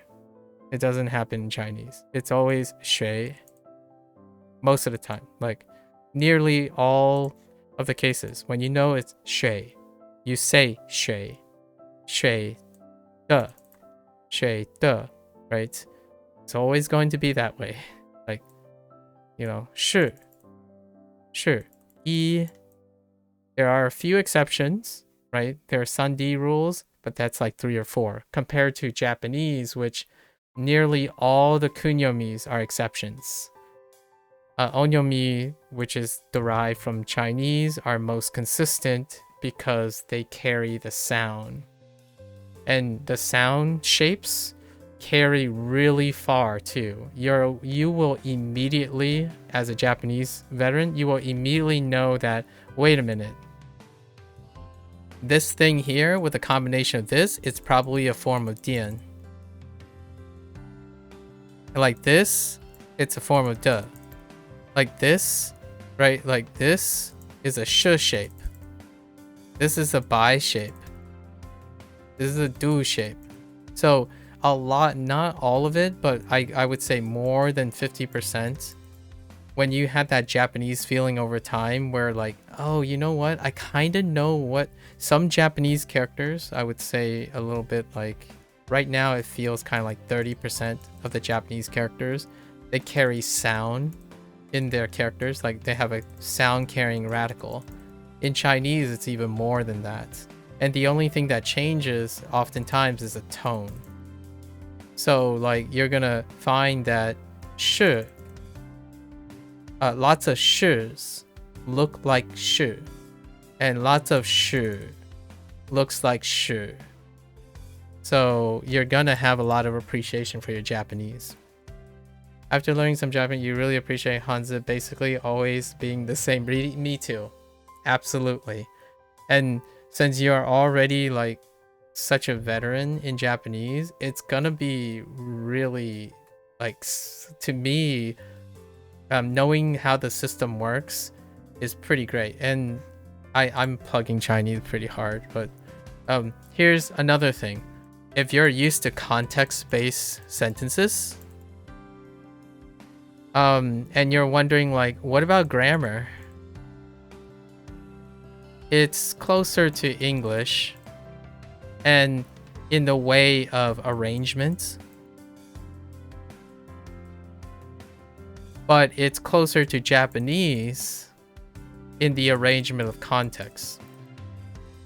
In fact, it actually increases in context for Japanese, from Japanese. So basically, like, no conjugations. There's a tack on, like, sort of particle for ending, like, for like past tense or something, but not really. So everything is context based. If you want to know when something happens, you indicate when it happens in the beginning. Like, there's no like this, like, sure is technically is, but if you say yesterday, then it's was.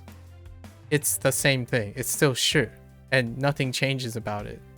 You say yesterday here, and this becomes was. Like in a sense. So most context-based things, the stuff that you have to know about grammar as well, half of them is not even, they're not even present. It's literally the words. So the words themselves carry their usage. So to understand the grammar is to understand when to use the word. So it's one in the same.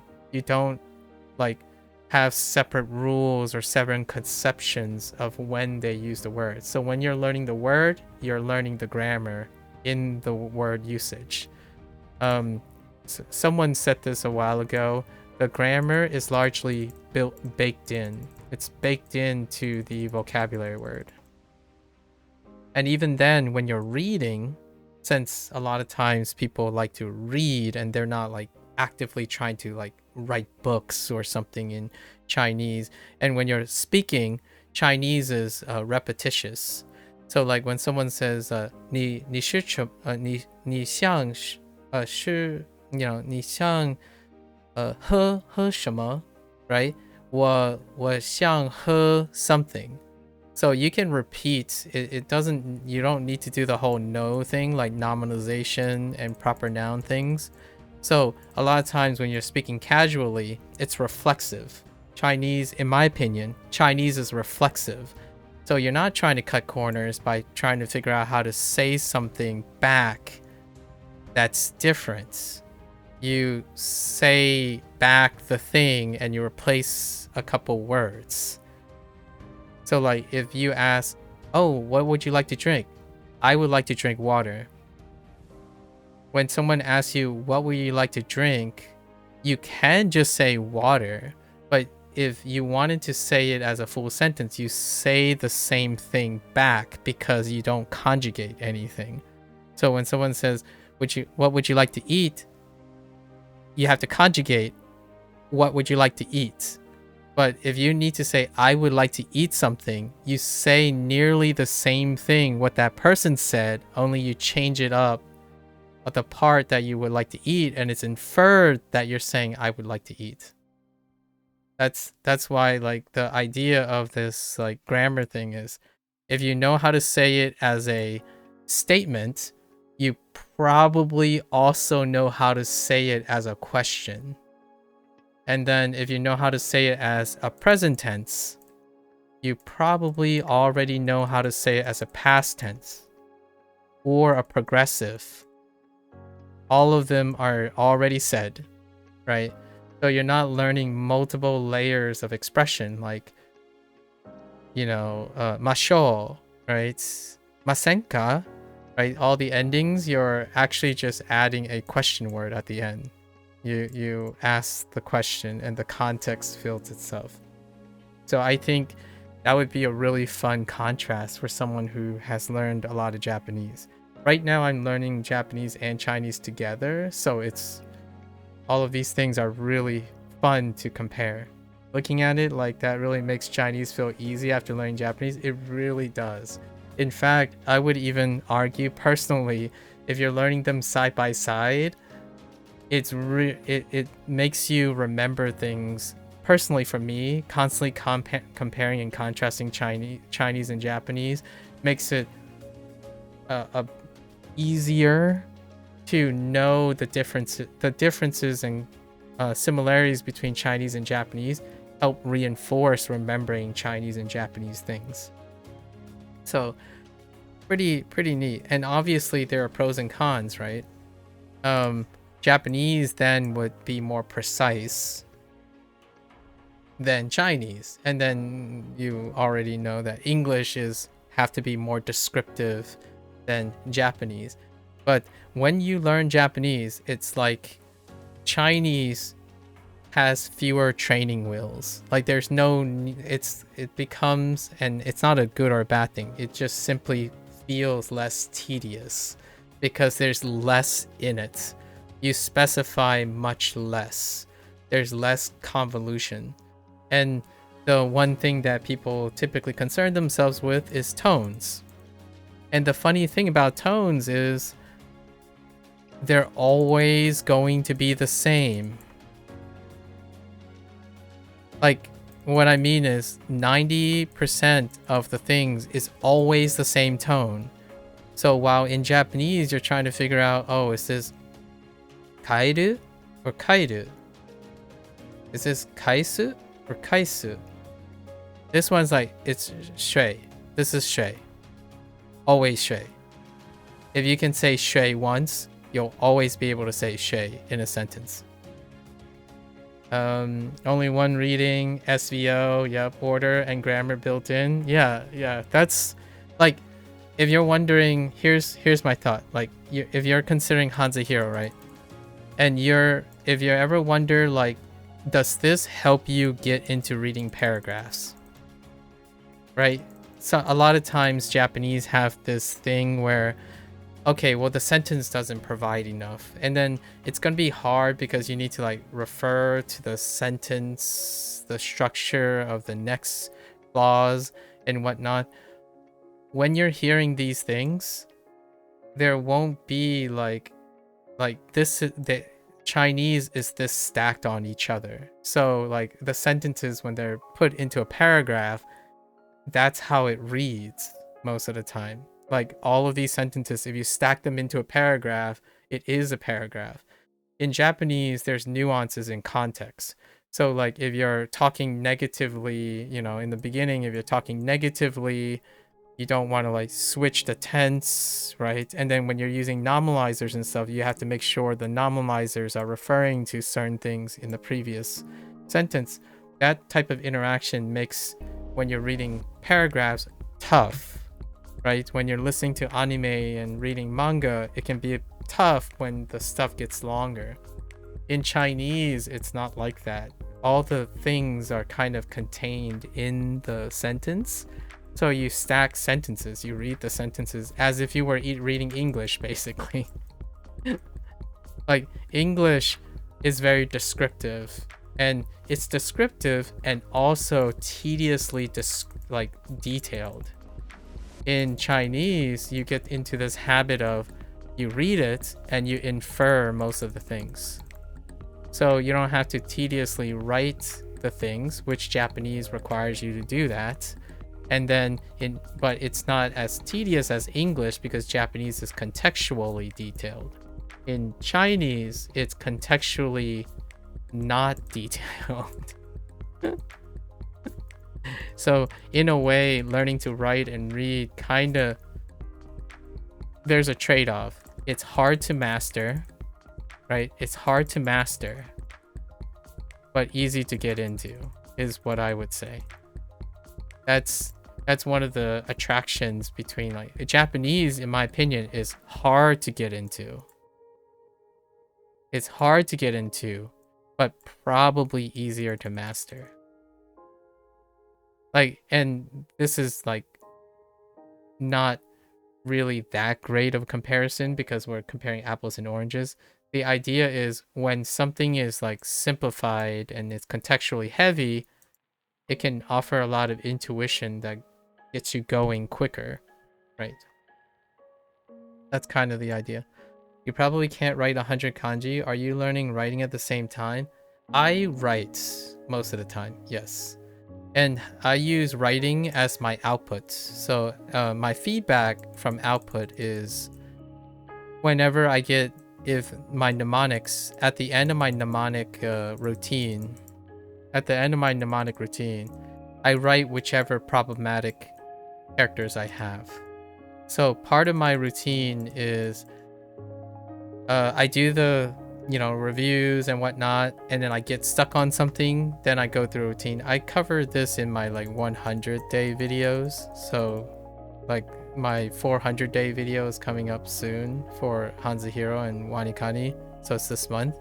But I have a routine. It's like I guess it's 8 steps now, and usually it goes 1 to 8, and if one works, I stop there. But somewhere down here, when I'm troubleshooting something, it deals with the writing output. So I do write. Inevitably, I have written all the characters. Actually, I did this with Duolingo. I wrote mind webs after every Duolingo lesson in Chinese. So a mind web would be like you take. If you got a lesson, 20 lessons, and you got 20 words, you would have to connect all the words. So when you're doing the mind web thing, right, you would have to be able to write all the words. So that's what I did. Can I ask how your writing process works? Do you have a digital notepad or something? Yes, I do. Well, I have a simple pen tablet that I've been using for a while now. This has been my drawing tablet, and I basically write as I go. So like, for example, if I need to write these things, right? So when I ever need to talk about things, right? Writing boxes, and I do this like hours on end. I've been doing this for like over thousands, like if not 10,000s of hours. So, and whenever I need to do it, I give myself a reason to use a pen tablet. And over time, you kind of write enough characters where you don't really have to think about it. And the reason why mnemonics are interesting, in my opinion, is that it helps you write the characters. So if you're ever curious about writing and how I remember writing, the mnemonics is how I write it. So like this is just shack, a bucket, and a stool, right? And you write it in that order. So all the mnemonics I have in my head for Wanikani and HanziHero, they're all rewritten in my head in the order that I would have to write them. And after a while, you have written all of your strokes. It takes, I would say, it took me about 200 to 300 total hours before you pretty much cover 90% of the stroke patterns. So then when you know the stroke patterns, you pretty much know all your radicals. So you can always produce the different radicals, right? Like things like this, right? Things like this, these things. And then you can go into like more complicated structures. They kind of fill in themselves.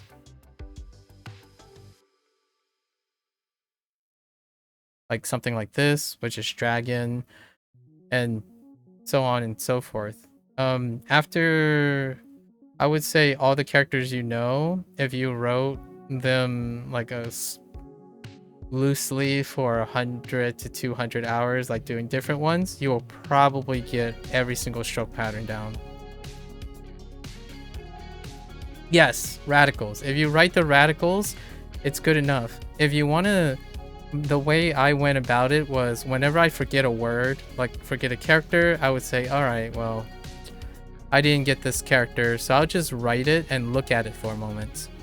Right, I'll just look at it for a moment. All right, so how many things are in here? There are 2 things. And that's it.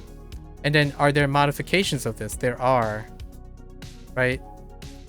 There's one that's similar to this. There's also this one. Right? So after a while when you're writing, you're like, okay, well, there's this. I'm like, are there other variances? Yes, there are variances. There are variances here. There's also this variant. So over time, you group, for writing purposes, it helps you group all the radicals together. And when you group all the radicals together, it also lines up with the mnemonics. So whenever someone says like, oh yeah, but this is Foreman, and then this is a different character, it's like, yeah, they're different characters, but you would be able to notice the difference especially if you write them. When you write them, you know exactly how these 2 are different. And I've been doing that simultaneously too. So obviously this is one of the more notorious ones. The other one would be this one, these 2, the fat one and then the short one, and you would know the proportions. Even though I don't have grid paper, right? Like, don't have grid paper, as long as you have the first character, you can write something proportional to it. Like this would be proportional to it, something like that. Now you can do a more exotic one that's a little weirder, something like this. Then you kind of develop your proportionalities. Yeah. And I did this during Duolingo, because Duolingo actually, in their kanji section and their Hanzi section, you actually have to, in order to complete them, you have to write over and over again the characters. Like over and over again. And I did that for some time, and I enjoyed it because near the end, I simply wanted to practice writing. So near the end, I just did the Duolingo section and repeated 10 times over. And then they had these things where the exercises, they would give you like, your choices would be something like this, right?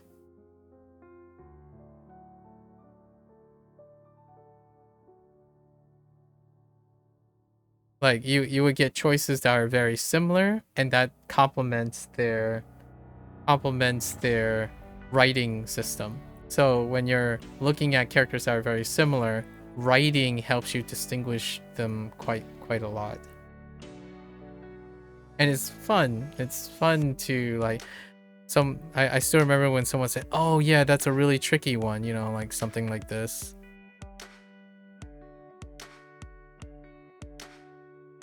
Right? Like key. Right? This is key. Or D. Right? This would be machine. You get used to it. And it's a lot of fun being able to write these very quickly. Right? Your standard patterns like this. Being able to write would be pretty nice.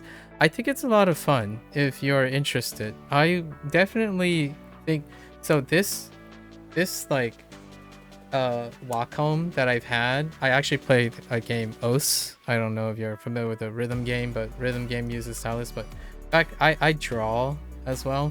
But this was like on a good day, like during a sale on Amazon, it's like 23 USDs, something like that.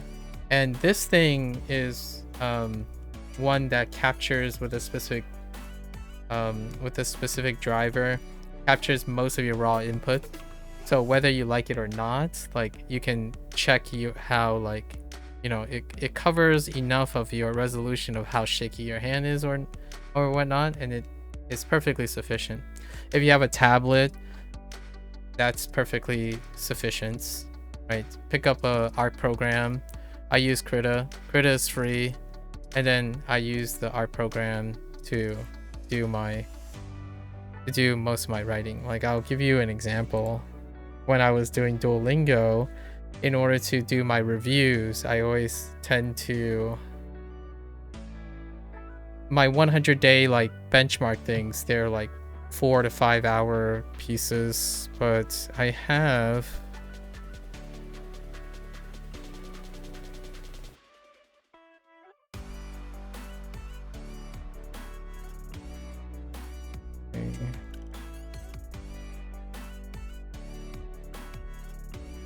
so this is what it would look like, and I would do reviews for them. So I would have things like this. This was my mind web for like unit 1. This is like the first 100 days or something in Duolingo Chinese. And you do mind webs. So these are all the vocabulary words, but they're organized. They're arranged based on their units. And then the arrows and the shorthand are my flow of knowledge. So instead of using a mnemonics system, this is mind palancing. So this character, like this vocabulary word leads into this vocabulary, which is attached to these categories, right? And then I use arrows. So there's this unit 1, and then it's like color coded, right? Color coded based on their units in the sections that they have. So I did this for every review over time. And I did this for the Japanese version, for the Japanese stuff as well, as a way to give myself a reason. I gave myself a reason to write, basically. And an art program is so much nicer when it comes to like writing. If you're seeing me write on my like web browser, it's very non-responsive. Yeah.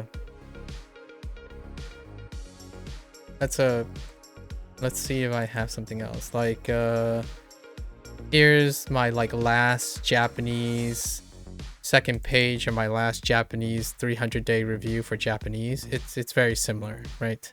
So you do a web, you do a categorization. So I have brackets based on categorizations. You can recognize that these are all verbs, right? These are all verbs, and these verbs are all tied to an adjective that Duolingo introduced. So a lot of times people are complaining about how Duolingo doesn't teach you anything and it doesn't do anything. It's like, yeah, I agree. It doesn't spell it out. It doesn't tell you, oh, this lines up with this. So when I was using Duolingo, I spent, after I do my Duolingo lessons, right, then I reorganize all the information categorically and explain, when you see it in Japanese, it makes a lot of sense. Oh yeah, and this is Japanese. So this particular one is Japanese, yeah. So you can see that, like, in this, for example, in this Duolingo unit 66, they had like a combination of things like chikai, yasui, and takai, right? And they can be linked to harau, harau, kau, and uru, right? Because some of these can be used in conjunction with this. So the idea is I try to rearrange most of the Duolingo stuff into a web, into an association, like a workflow that makes it easier to remember, because that's how you would eventually form sentences. And that's where I went. And then I went to Wanikani to get more vocabulary. And when I'm learning Wanikani vocabulary, I'm still doing this as I'm going along. So those are these are examples, and it would make sense to someone who's far more experienced, right, over time. But you don't have to do any of these. It's my excuse to write all these. So I did these live when this would be my day 300 second day Japanese review. So my Japanese reviews were so long that it took me 3 days. So this would be the third day to review the rest of the things. I still haven't gone through all of Duolingo Japanese things, because it was by the end of the year. This is the end of the year pretty much. My first year, which was 2 years ago. I just concluded my second year, which was Wanikani and HanziHero. This year it's Boom Pro and a bunch of other things. But for now, Boom Pro was my last month's project. So now Boom Pro is going along Wanikani at the moment. Yeah. And the goal is, again, to learn something, see what they're learning, and then combine it with everything that we've learned before. So, and by we, I mean like my past self, right? The idea is not to abandon the things you've learned, but figure out how to bring all of that along. So the content is still going to be relatively the same. Like Boom Pro, I'm learning all my vocabulary again. However, the way the vocabulary is being learned is like being introduced and practiced is different. And it's the methodology of it. So Duolingo didn't tell me to do this. The idea is I already know how to learn many different ways. So I'm not confined to just Duolingo. The idea is I'm also not reliant on any tools. So if Duolingo inspires me to reorganize the information, you should try doing that. That is how people learn. Like again, going back to this, the principle of learning to me is you have a pyramid of learning most of the time. At the bottom tiers, this is memorization to me. Memorization and repetition. And memorization and repetition requires a trigger. And that trigger would lead to recognition. So you're incredibly dependent on that. When you get to this level here, these levels in the middle, it requires analytics. So analytics mean that you have to reorganize all of it. So when you're learning, you're starting to group things together. You're starting to feel different associations if you want, because you're rearranging the information. Well, you can do this deliberately if you want. And then at the very top, which is what most people don't really need, is creation. And creation is when you're leading a conversation. Like right now, what I'm doing right now, like leading, explaining, creating new models, right, from the old models and integrating things. You don't really need to do this top part, because if you're like going to talk to someone can provide it. Like, you can answer a question. Then if they answer the question, now you have a reason to ask a question back. However, if you want to give lessons and teach and explain and review things, you have to and ultimately get to this higher level. And without organizing and reorganizing and creating outputs with the stuff that you learned and memorize and recognize, then it would be very difficult to create these things. So whenever someone says, what is a interesting way to create speech, right? And hear me out, this pyramid is drawn this way specifically. Now remember that, like, I'm not saying, whenever people say what's more important, what do you do, and they often say, what do you do more often? The reason why the pyramid is fatter down here is you actually do this more often in your life. So you can be perfectly happy with memorization and repetition, and it's big because it takes a lot of time, right? It takes a lot of time. So if you want to speed things up, sort of speak into like creation and stuff, you're gonna have to go to a higher level, and then an even higher level. But you have to remember that these higher levels are higher bang for your buck, but they also are low in frequency.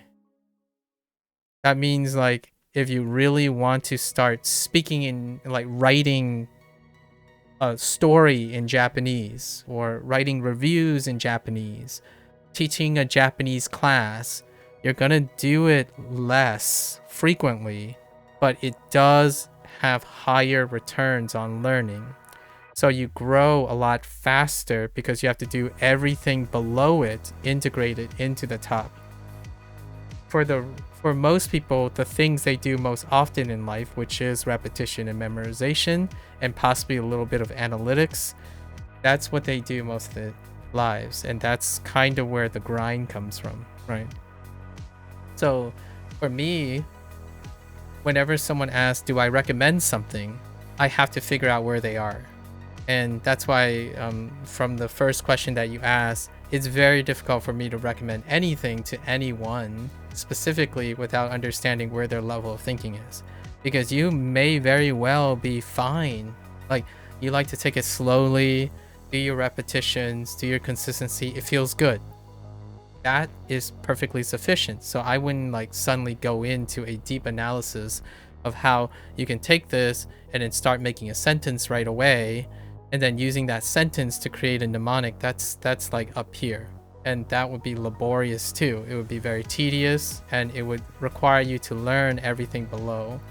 So this is kind of like the pyramid that I typically talk about. Here, the entry point is often a foundation. It's at the bottom because it's the foundation. If you're good with that, then you can encourage someone to start rearranging, composing, and writing is up here. Writing is somewhere here. Because writing is an output process as well. So many of the output process that people don't emphasize anymore on like learning language is because you get smaller uses out of it. And you still have to do it eventually if you want to get that skill, but you can see it represents a smaller portion of what you're going to get. So whenever someone says, what should you do first? Input, input, input, input, because you can do that. It's your most repeated skill. Your skill that is most comfortable when you enter is input. For myself, I've been in education for over pretty much my entire life is about education and teaching. So I do the whole stack when I'm learning something. So when I'm doing something for a month, I'm analyzing the thing and then I'm creating something out of it. So when I'm using Boom Pro, it's not going to be specifically only using Boom Pro. It's going to be using everything that I've learned before. If you don't see me using Duolingo, I still use Duolingo tricks. One of the Duolingo tricks is to know the difference between know the difference between this and this. Right? These two things are two separate things. And you'll probably see them at some point. You gotta recognize how they're different. And that's one of the tricks. But the thing is, if you only memorize it and repeat it, then Duolingo isn't going to tell you how you should organize this in your head. So when you keep getting things mixed up, you have to learn how to organize your thoughts.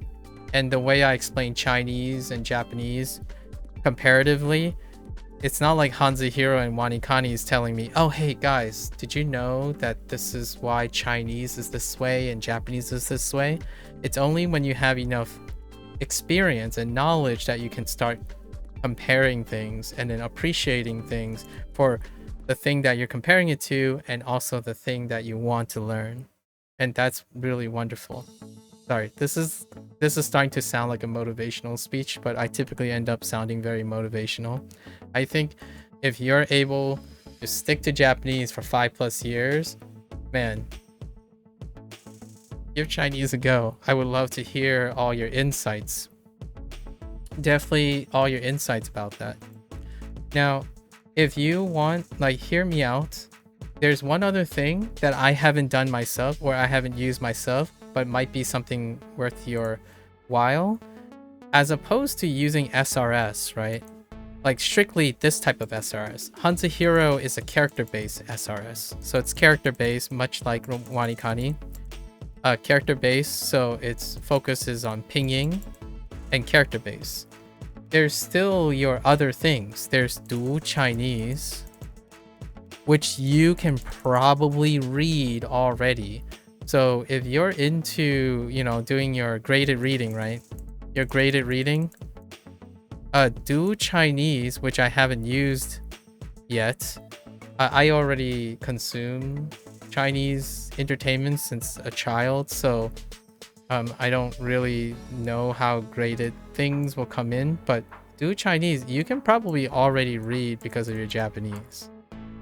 So you can perfectly learn the reads from reading using, you know, CI, right? This is a graded reading is an application of CI. And when you're reading Japanese, when you're reading Chinese, you'll likely be able to read from the Japanese and then attach the reads that you hear from the graded reading from it. So alternatively, you may even circumvent all of this and learn from a graded perspective through storytelling. And there's another one, Chairman Bao. Chairman Bao is like NHK situation, like reading on NHK. It's taking Chinese news. What they do is characterize Chinese news. And the thing about Chinese news is it's gonna look a lot like Japanese news, especially formal, high-level Japanese news. They're usually very notoriously the same. So imagine removing removing all the particles away from Japanese, and you can probably still read it as though it's Japanese. So that's an alternative. I'm not there, like I'm not at that level, and I can still do this transliteration without understanding advanced grammar. So like, because Chinese, the grammar is built in, so if you knew Japanese, you can probably put together in a formal sense. The formal words are closer together than they are non-formal ones. The colloquial stuff, yeah, those are the things that you'll probably find are funny to compare and contrast. But the like news articles and books and stuff, you'll probably be able to read because you already know Japanese. Yeah, you agree. You're looking to build that good base with HanziHero just as you did with Wanikani. I see. Yeah, so I know this might sound like favoritism, but I do enjoy, me personally, the way Kevin lines up his like brain. The way he's going about it was very systematic. It's closer to like the ASICS you know, thing that people refer to, the ASICS system. And Wanikani and HanziHero both come from this. HanziHero is like 3 years old, so you have to keep in mind that it's probably Wanikani related, but Wanikani is 11 years, and because of its older generation, it would have to go back and retroactively become more up to date. The nice thing about Wanikani is it's consistently being updated with feedback and has a, you know, community because of that. In fact, I would even argue Boon Pros, that after it's been a month with Boon Pro so far, and Boon Pro is absolutely fantastic because it has the bells and whistles, being younger, right? I think Boon Pro is turning 6 soon, something like that, I want to say. And HanziHero is just new kid on the block. So its baseline is built upon the legacy of everything before it. I'm genuinely curious. I don't usually meet someone who's like really late into their Japanese stuff and then picking up something, especially when it comes to Wanikani. It's great to compare and contrast. I would love to compare and contrast with someone else's experience. So far, HanziHero, like traditional Chinese, is not popular.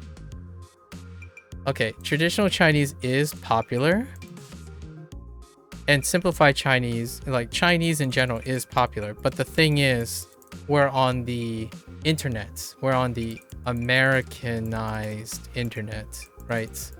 So oftentimes I don't enter this discussion. Like, there are rare times that people talk about Chinese. They're either Malaysian, Taiwanese, or maybe someone who studied Japanese and want to be interested in Chinese. And it's usually traditional because of being outside of mainland China. As you know, like Chinese it is very popular in the sense that there are a lot of people who know it and learn it, but those people don't necessarily interact on the Americanized net. So you don't really have, I don't really, like, for example, I don't think Twitch is allowed. Yeah, I'm pretty sure Twitch is banned, TikTok is banned. I think YouTube might be banned or limited.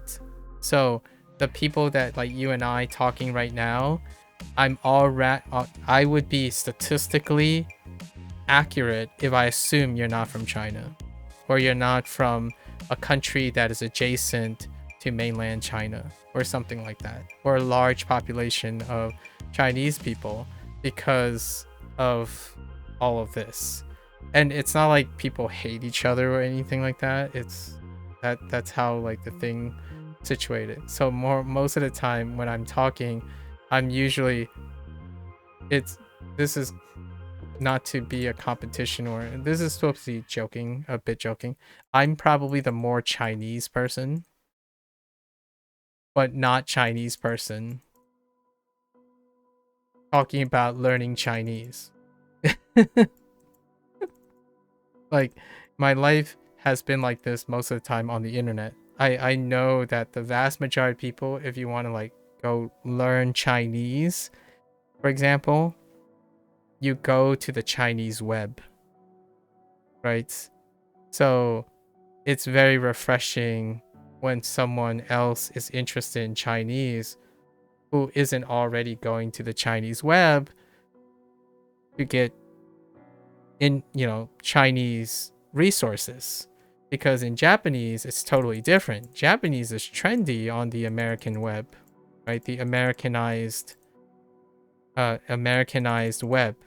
So that's cool. We can talk so much about Japanese resources, but it's disproportionate how little there are Chinese resources, because most of the Chinese resources are separated.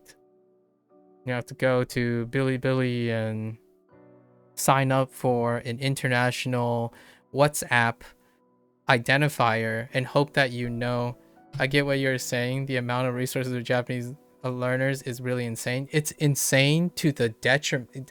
Like, it's so much that when someone nowadays, like, it's comical. Like, it's comical how much Japanese resources there are.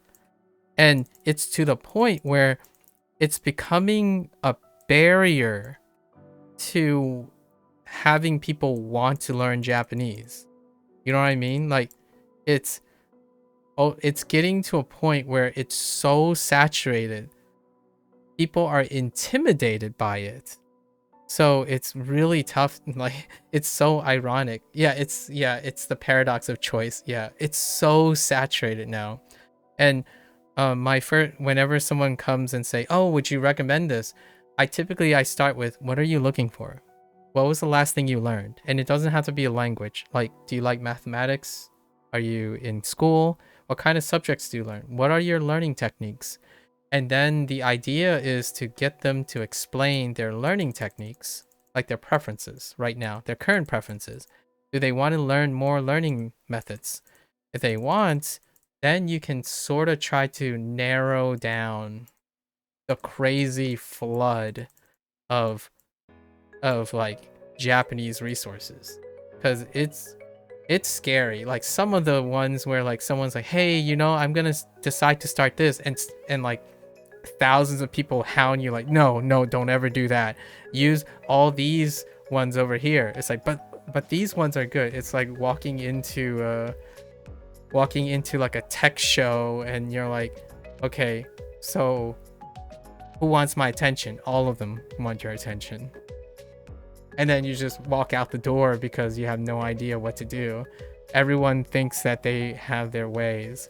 So that's kind of interesting. And the reason why I'm a little bit more comfortable, it's also one of the reasons why I'm more comfortable in talking about HanziHero, is because there really isn't that many. Like, if you want the list, Do Chinese is your Satori reader. Satori reader, or your Tadoku, right? Your Tadoku. And then you have, I already said Chairman Bao as your NHK Easy.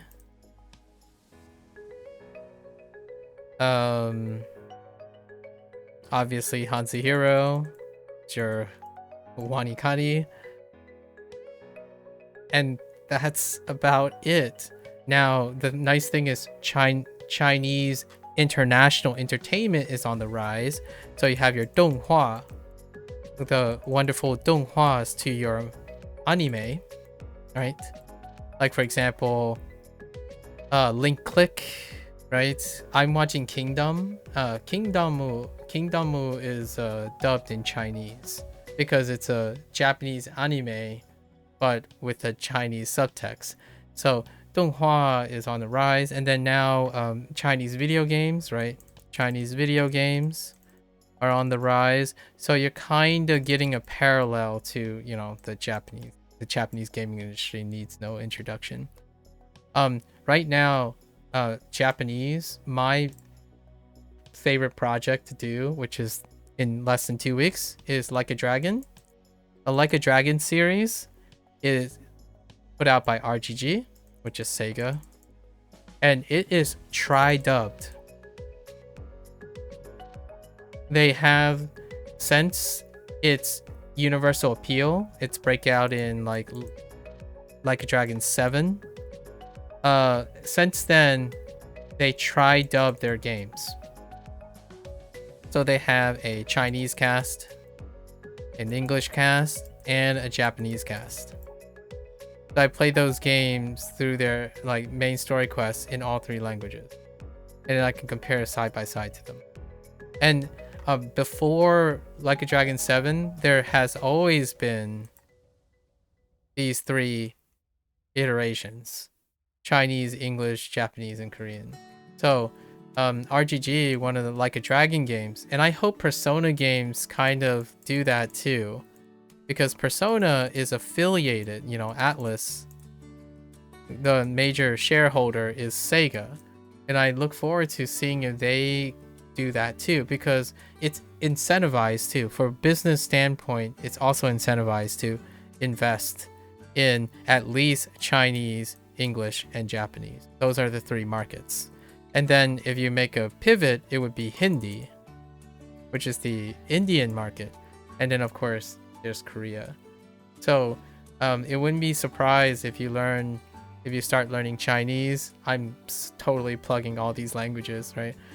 These languages, I'm not sure how you're gonna get Hindi. that's a whole different other story, because that's also a different writing system. But for the most part, if you're interested in Japanese, and then you have Chinese under your belt, there's, in the future, in like the next couple years, there really isn't a shortage of like material that is international that you would enjoy. You're actually doing Korean right now? Nice. I haven't decided if I was gonna do Korean or not. My other languages are, I actually know, the most I used to know was Spanish. Like, now I think Chinese is actually higher. I was supposed to start Spanish reviews. I tried last year, but my workload got too big. So Spanish, and then someone really likes French, so I was going to pair Spanish and French together at some point. But Korean is certainly another one. Coincidentally, the people who like French also ran Korean. I'm basically letting other people's interests guide my future here. I came to Wanikani last year because someone else suggested it, and then that led to Boom Pro. So, and then HanziHero was my personal pick. Spanish and French is also on the list. Yeah, you can't ignore, like, you know, where Japanese, Chinese, and possibly even Korean are going up in a certain sphere, right? Certain sphere of Americanized, like the internet is friendly to these things going up. But you can't ignore something else, which is Spanish, French. I don't know how you abbreviate French. Oh, maybe. Oh, it's FRA. And English, they are the IRL, the IRL outside languages. They are the macro languages. And these guys are the net friendly languages, in my opinion. Like, the thing that drives these three are their industries. They're industries that are integrated into the net. But outside of that, these three are the international, most pervasively used languages. Like when you're talking about like stats and stuff about countries that have the most diverse speakers, it's these three languages. Obviously, English commands the far first, right? Then Spanish is contending with French, but Spanish is number 2. So these three languages, if you want to be someone who's really interested in languages, you would kind of get both, right? A little bit of both to really feel out the stuff. Spanish, French, and English encounters diversity and influences very differently from Japanese, Chinese, and Korean. And then there's the thing in the middle, which I haven't considered yet. Like some people would pick up like Russian, right? Russian or like something Slavic. In the third tier, the Slavic language, right? Which I have no idea how to do that, and I don't think my life is gonna be long enough for that. Being at least an intermediate in all of these is the goal. Me too. The nice thing for me about Spanish is I was already educated in Spanish, so it won't take too long. I do need to make time though. I've been engrossing myself in Japanese and Chinese for a while, and solid lineup: Spanish, French, Korean, Japanese, Chinese, solid. And if anything, like to sound a bit more encouraging, if anything, staying, this is my little mantra, like I like what's the point, right? A lot of times people say, what's the point? Why you do this? And you have your reasons. For my reason that I always tell people is, when you're staying with learning, that's very not very elegant, but if you stay learning, right? If you stay learning, you stay younger and in mind. So what's the point of trying to find something that you're consistently learning? You stay very active up here, and that makes life, it impacts everything about your life. So if there's any reason to say, oh yeah, I want to keep on learning something, whether it's difficult or not, it's difficult enough to drive you to learn something, it keeps you young. It certainly keeps dementia away. I mean, if there's anything that has value in our life as human beings, probably our consciousness. So younger minds for the win. And by younger, I don't mean like biologically younger, but more like aspect of learning. If someone keeps on learning, that's how you stay spry and adaptive. I know, your bones are going to ache and you're gonna like, you might feel a tad bit slower or what have you, maybe in the mind or something, but you gotta keep flexing that muscle up here. All right, anyways, that's my pitch. I guess you could take it as a recommendation or not, but the brain, do not, like, if there's anything that is not worth it, I don't usually say if it's worth it or not, or tell people hot takes. However, there's one thing I can agree on. Your brain, it's not worth making your brain stagnate and just sit there and waste away. It's the one thing, it's the most treasurable thing of being human. If you're sitting there doom scrolling, and you're not feeding your brain fuel to make it get used to learning something difficult or like challenging itself every once in a while so it can get a good workout, it's not worth it. Not worth leaving your brain to sit and like waste away. So totally on board with adding more languages. That is a really wonderful way to give your brain a workout. Making learning a daily habit as one of the best benefits starting wanting coding or SRs in general. Yeah. Oh, yeah, exactly. Oh, as AWS was. Yeah. Wait. That's okay. You never know, mister. Like you never know when there's a new abbreviation. I can tell you, trying to learn abbreviation from Gen Z and Gen Alpha kids, that is a workout. Like that is amazing. So I try to never take it for granted that it's a typo. I don't know if you ever watch like funny videos, like speaking of language, right? You've ever gotten to like really read Gen Alpha net speak? Like, holy, that's a new age thing. It would be kind of fun to try to like there's this guy that I watch. You probably already familiar with it. The etymology nerd. The etymology nerd. Oh, I really like his stuff. I really do enjoy it because he talks about algo and netspeak all the time. And that's something that I have to get used to because, you know, I do this. There are abbreviations for all anime you can think of. I know, right? For sure. And there are times when someone's abbreviating something and I'm like, wait a minute. How do you know about that? And they're like, what do you mean how I know about it? Like this. Like STS. I'm like, wait, what do you mean STS? Do you mean Slay the Spire?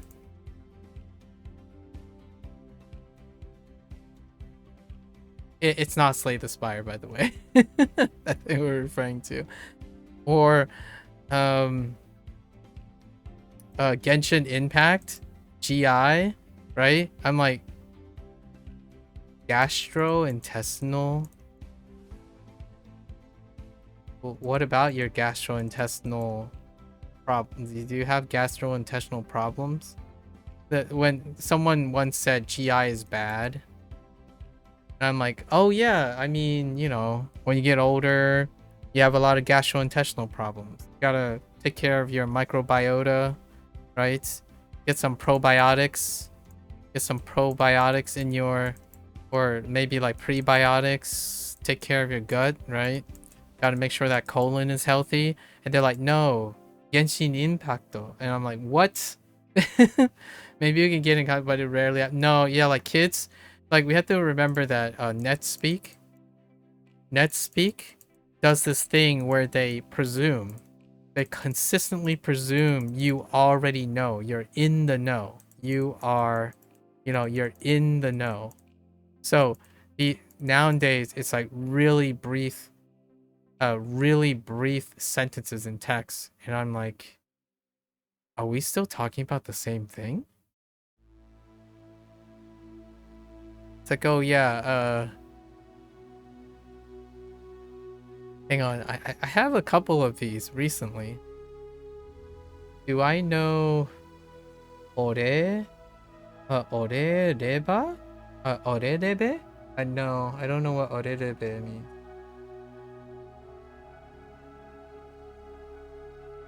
Did I just say something? Is that me plus? It's solo leveling in Japanese? Oh, really? Oh, I get it. Orerebe. Oh, that's interesting. Intriguing. That totally makes sense, though. Yeah. Me and level. Truncated level. instead of leberu, it's just me and lebe.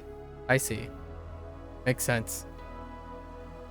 That's a clever contraction for solo leveling, which is a great show to watch in Korean, by the way, as well. It's a great show to watch in English too. I recently and coincidentally was talking about this. It's a fantastic show to watch in all 3 languages. So, like, because the English voice actor is pretty boss as well. It's great when all the languages click together, honestly. Like, recently I watched, someone said that they were watching this, so I watched it. Delicious Meshi. You think you'd ever watch anime in English except Pokemon? Oh yeah, that's fair. So Meshi, Delicious Meshi. So there's a lot of this is Delicious in Dungeon. Oh, the other way around. Sorry, Dungeon Meshi. Sorry, Dungeon Meshi. Or I forgot how they say the title, but I think this is the title that they went with. Dungeon Meshi. This was written out in English, I think. Yeah, Dungeon Meshi. I didn't know it was Triggers like Trigger Studios after their Edge Runner thing, which I am excited to watch Edge Runner season 2 coming out soon. And this was both of these are published by Netflix. So that kind of checks out because like Trigger is like the new Netflix, you know, peeps. Kind of like Wit Studio situation. They have an ongoing relationship with Netflix. It's a really wonderful show. A lot of its content is Western fantasy. So a lot of times when you listen to the English version, it kind of lines up with a lot of things that deal with like LOTOR. Lord of the Rings, right? Lord of the Rings, like Dungeons and Dragons. So sometimes English is like really synonymous with the theme. Like, I don't know if you get cringe about these things, but I really like Tolkien stuff and Dungeons and Dragons. It's kind of like Cowboy Bebop, for example. Cowboy Bebop, sci-fi is one of the major tropes of Western entertainment.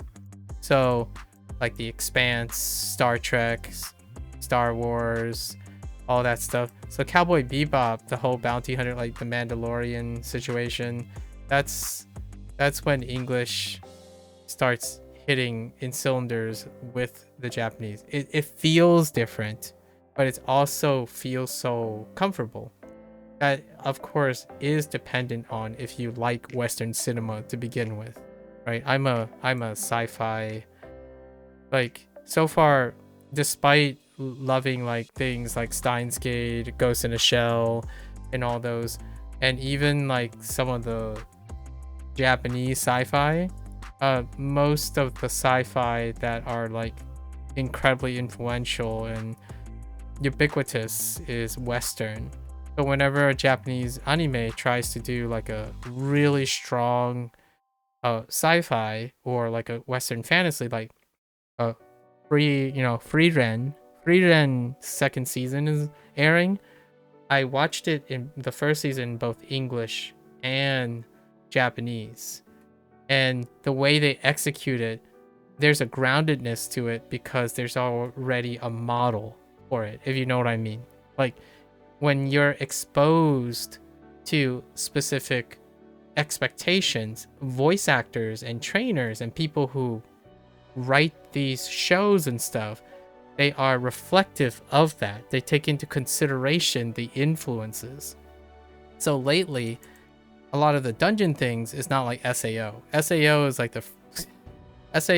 the early days when they were adopting like that type of culture, right? The Westernite. Nowadays, when they're talking about like Tolkien fantasy, it's really cool to see the Tolkien. In Dungeon Meshi incorporated a lot of like elvish, like the longevity type of contemplative themes that you would find in Lord of the Rings. Not to the extent of Lord of the Rings or that way, but you still have that East meets West feeling.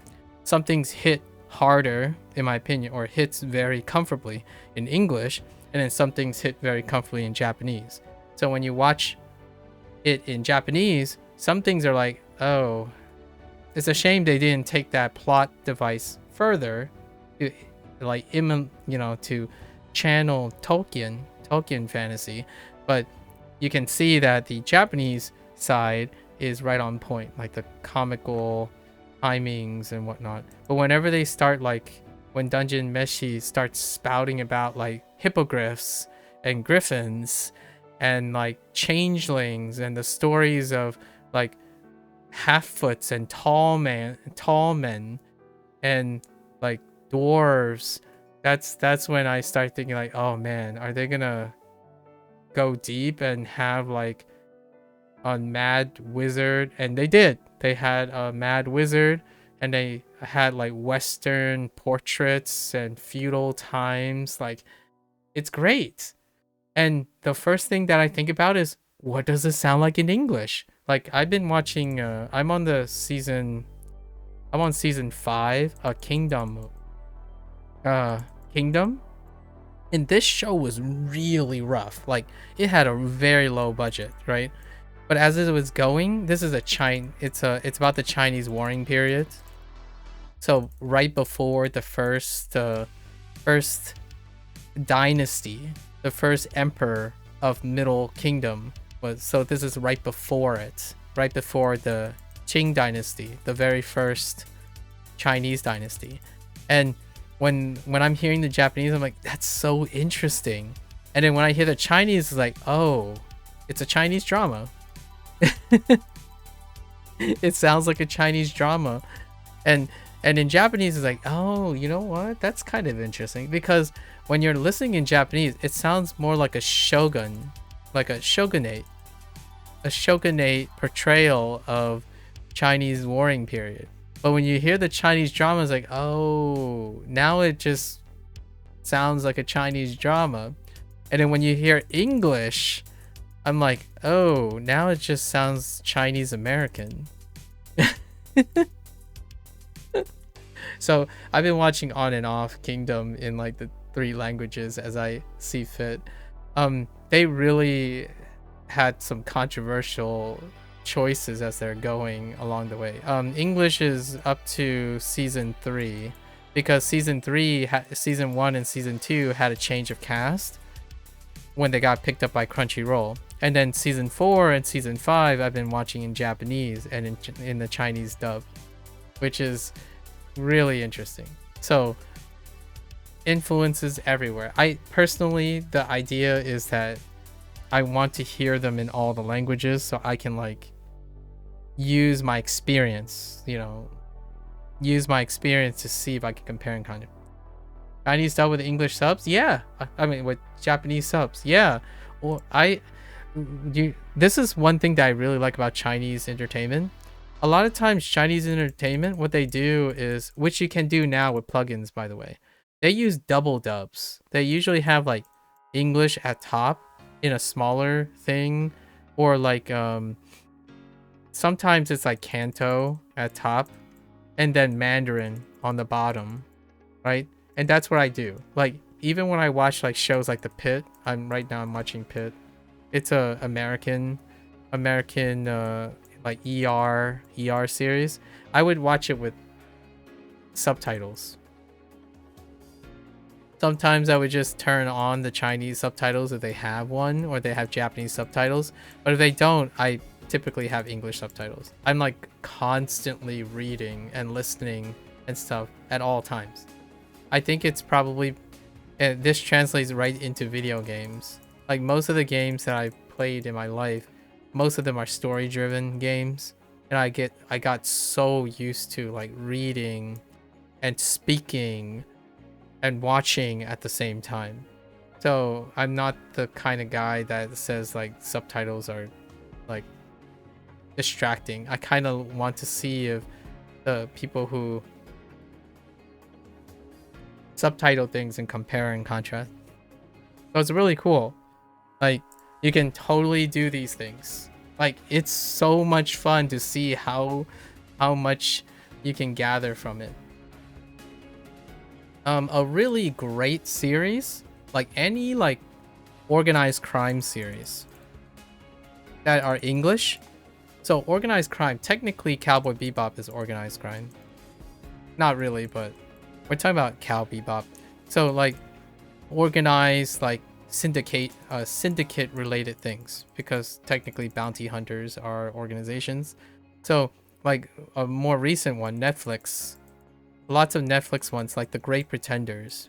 Great Pretenders is a great one in English that I would suggest. They're con men. Great Pretenders are con men. And con men in cinema, one of the most iconic con men things are in Western television, like mafiosos and like double cross, even Hong Kong entertainment. So cop dramas and whatnot. So The Great Pretender is an anime. I think it was animated by Wit Studio. It was one of the breakout hits. It was so popular that people requested a second season, and the creator delivered on the second season. So this is like when you hear the raspiness, like the Kill Bill, you know, the Kill Bill style, the spaghetti western, like, you know, people conning each other and who's lying more. It fits really well with the English subtext. Obviously, Japanese sound amazing too. But to give an idea of where you could watch something English with Japanese subtitle if you want. Like these are series. They're definitely series that deals with cheating people, like lying, cop related things. They are great in both languages, because the character like I feel like the actors, you know, like the voice actors, many of the voice actors are also actors, and they would be studying film. They study film and shows, and some of the greatest, like Al Pacino, right, the Godfather, shows like that, like any Martin Scorsese film, creates that study that when you see voice actors try to speak, like especially dubbing over Japanese shows, like for example, Spy Family is kind of loose. Spy Family still has, whenever they talk about like the detection parts, like the parts where you would try to describe thoughts, it comes out a little bit more natural. But whenever it goes to like the Japanese funny, wholesome misinterpretation stuff, then it gets a little weird, because English is like, it sounds not as it doesn't have that same cadence. But when you have shows like, for example, like 38 Gundam, whenever they start getting political, right, and they talk about like mass weapons of destruction and stuff. Recently 38 was, oh no, was it called 38? Yeah, I think it's called 38.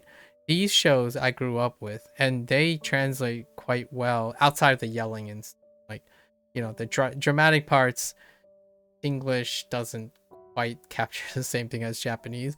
However, when they're sitting there, is 38 also an anime? Haven't heard of it. I think it's is it 38? Hold on.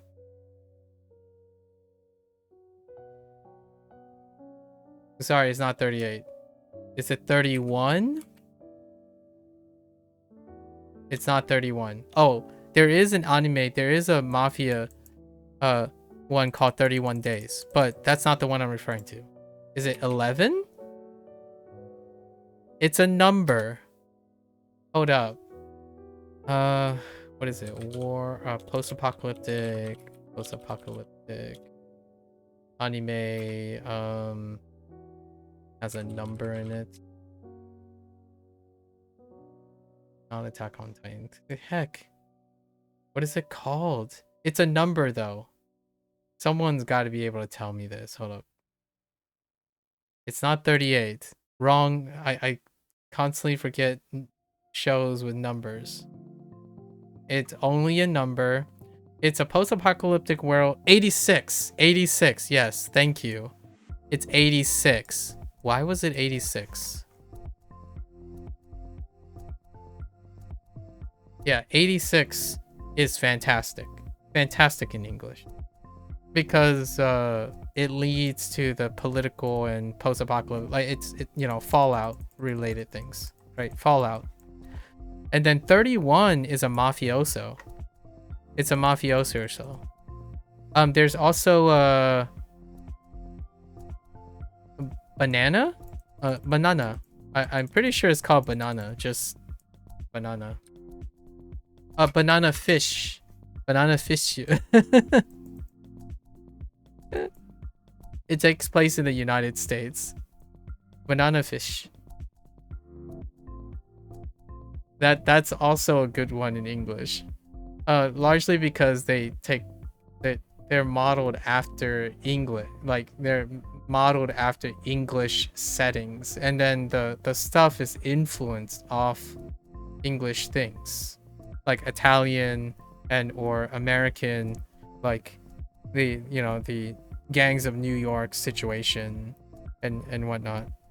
Ooh, one that's really great in a different language. I'm not sure if I've ever heard if they dubbed it over in German, but Monster. Yeah, Monster. When you have long, like, monologues and you hear them in English, it's actually really foreboding. Like, when you hear long, villainous monologues in English. Monster, the main, like, quote-unquote villain, Johann Monster is great. I think the silent hit for me is the Odd Taxi. Odd Taxi in English. Again, I'm cherry picking because I'm going to tell you, I'm not saying that English is like consistent across the board. The idea is to give an idea of trying to listen to English and then using Japanese subtitles. It's a trip, man. Being able to like listen to English and immediately know what the Japanese sentence is going to be like. It's a really fun exercise that I do. Odd Taxi is a fantastic show that leads into English dialogue. This is a common format. I talked about this quite a bit. It's a common format for English shows. And the people they hired, a lot of the voice actors also come from these particular things. It's pretty neat. Anyways, something to look for. Have you seen 86? Have you seen any of these shows, mister?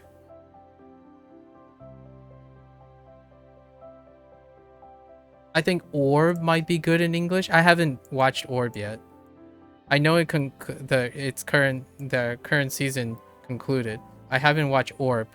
I do want to watch Orb. It's like Galilean related, Galileo stuff. So there is a chance I'll probably watch this in mix, like both English and Japanese, to see what Orb is like. It's about I guess astronomy, in a way. Pretty much it's about astronomy. It's set in a western setting. You haven't yet? Yeah, 86 is pretty wonderful. It reminds me of what Gundam was before. I'm not sure if Gundam is like that now. I think Gundam, since it's like Destiny days, like when Gundam Seed started happening, it kind of started gravitating towards less of the westernized war grim things and got into more fantastical, like Code Geass things. But 86, that's the Gundam like thing that I enjoyed back then.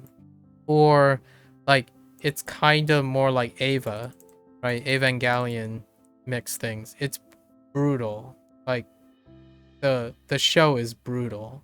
Wars are mean. Like battle for survival is mean. I mean, you can kind of say that that's what made Attack on Titan, right? It's the brutality of war, like hate and malice and survival that make those shows in those series incredibly palpable. And it kind of plays well into both languages, honestly. Like when it comes to brutality of war, there's no shortage of like war reference films from both Japan and English media.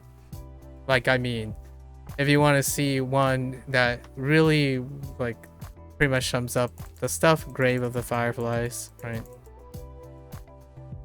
From a different perspective, it's such a interesting, I think Grave of the Fireflies is a wonderful like Japanese capturing of it.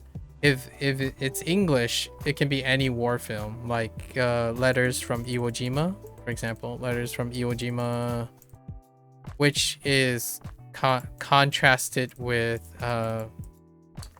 founding that, hang on,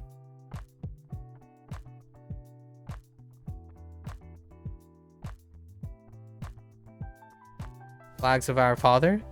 If you want to, oh, here's something that you could practice your Japanese with. If you ever heard of this thing, it's a Clint Eastwood production. So Clint Eastwood made a pair of movies. These are live action movies, but there is a special relationship between these. So Flag of Our Fathers and Letters from Iwo Jima is the same event told from Japan's perspective and Americana. So it's about Iwo Jima, Iwo Jima, like the island, and there are a pair of movies, and it's directed by the same person, Clint Eastwood, and you get to hear the English, the American side of things, and then you get to see the Japanese side of things. And it is not this is entirely Japanese scripted, and this is entirely English scripted. So not only are you not watching the same movie, you're watching two perspectives of a skirmish that happens in an island. And this is what I mean by highlighting wars. In Western film, whenever there's a Western film director, wars are incredibly brutal. And it happened, like, it's a very common theme. I know that Japanese industry also makes war films, but they don't necessarily make war films in a way that I get from like shows like 86 and Gundam. So this is a cool one, just to illustrate some points. Anyways, you don't want to be rude, but that sadly you have to go now. Oh yeah, no worries. No worries. Yeah, no. This is very normal, mister. If you stayed for the first 15 minutes, 30 minutes, I usually talk and expound upon things until someone has to leave, right? So definitely I look forward to whatever you're interested in the future. Obviously no obligations, but definitely let me know how everything turns out. You're probably one of the more experienced people that I know. Levels 30, like level 60 Wanikani a few years ago. That's crazy. Way to go.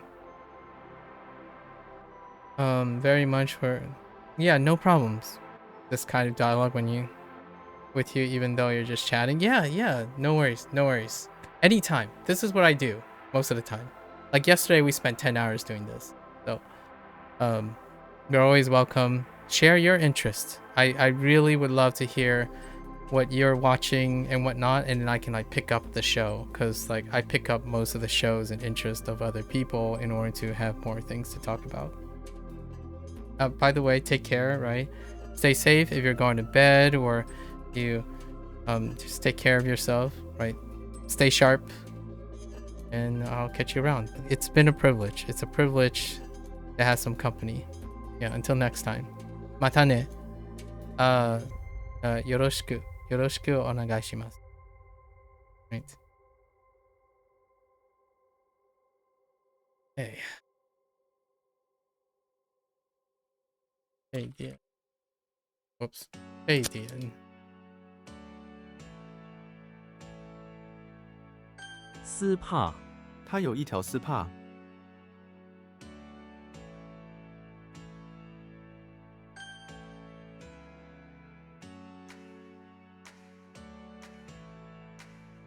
Horse and pig.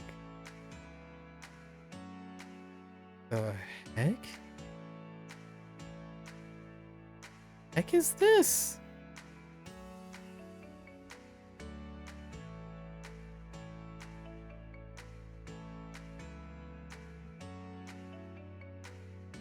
Something makes me want to type Tian, but that doesn't sound right, does it?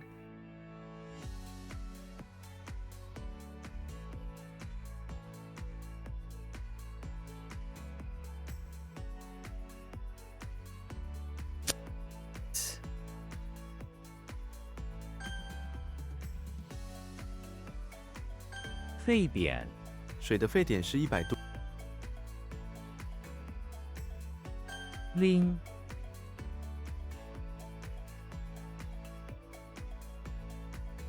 Is it like pointing, doing some swing? Oh no, it's not swing.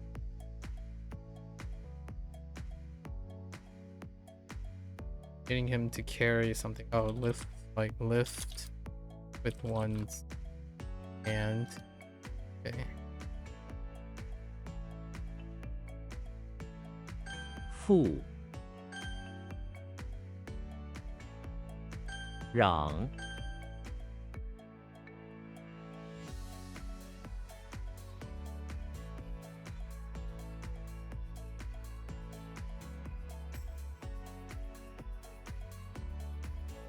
劣势，在比赛中，我们一直处于劣势。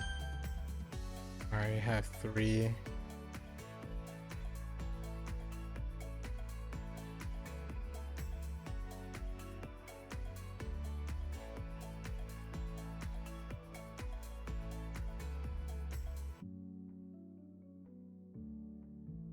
Why? What's happening? It's not this. That's all I got. How can you have a horse and a pig and not remember what it is?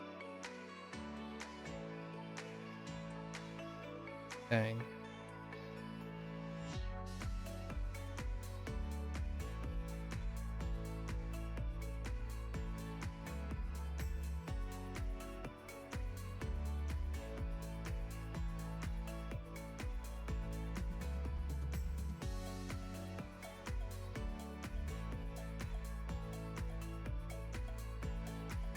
Is the horse chasing the pig, or is the pig chasing the horse?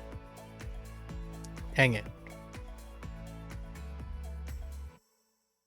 It's high for sure. Oh, yeah, okay. It doesn't matter. It's just whoever's chasing whoever.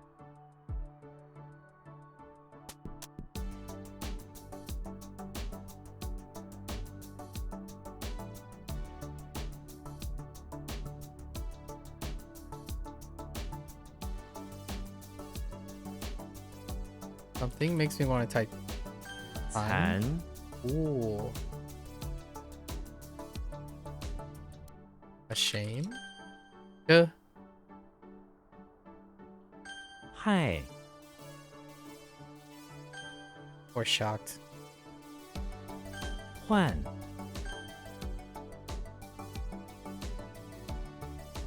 卖，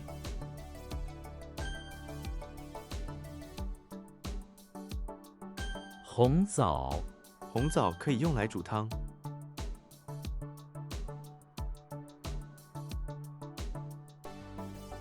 宜人，这家咖啡厅有宜人的气氛。Maybe pleasant will work. Delightful.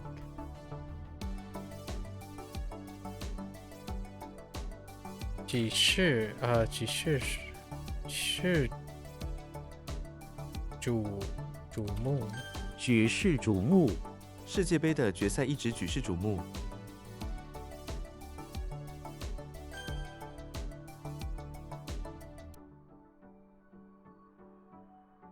矩阵，他在研究一个复杂的矩阵。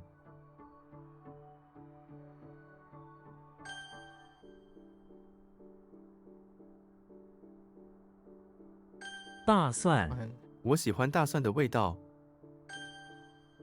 Too, me too. All right. So what happened here? What are these two ear? Maybe it's 逆， okay. Heck, it's wait. It's fear. 灿， I don't know why that's ton. Oh, brilliant.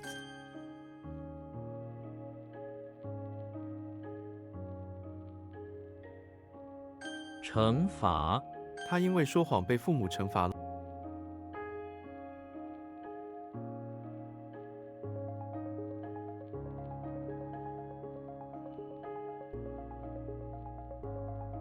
融洽，他们在工作中保持融洽关系。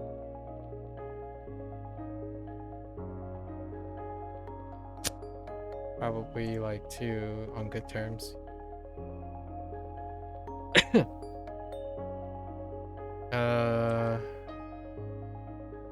That doesn't seem some. Oh. Heck! It's not.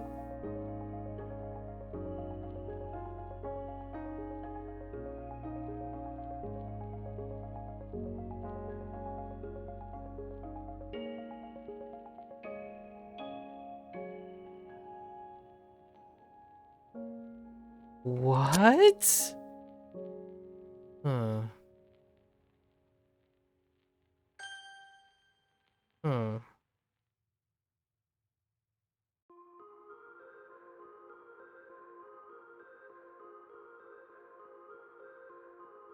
Dang.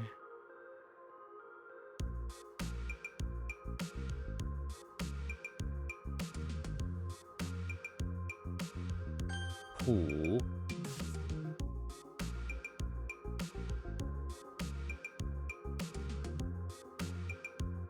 Why the heck is that pool? Okay.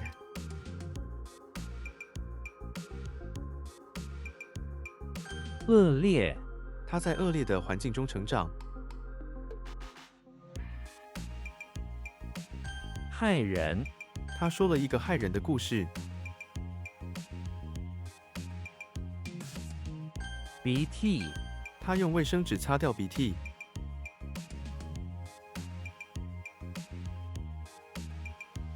What?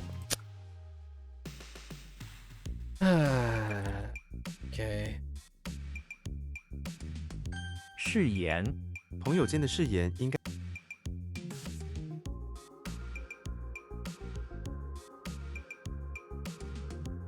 撕毁，他撕毁了旧照片。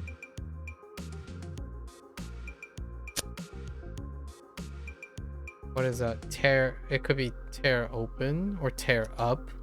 Probably tear up. Same difference.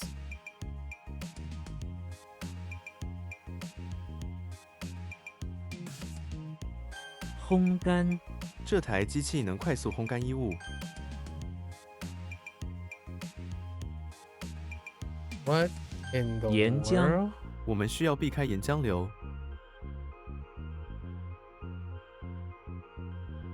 Oh. 冤案，这起冤案让很多人感到愤怒。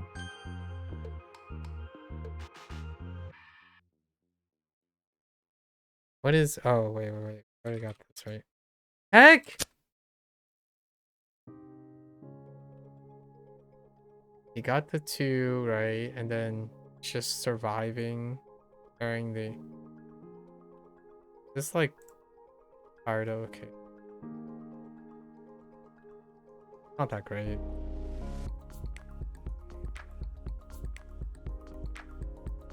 Really not good enough.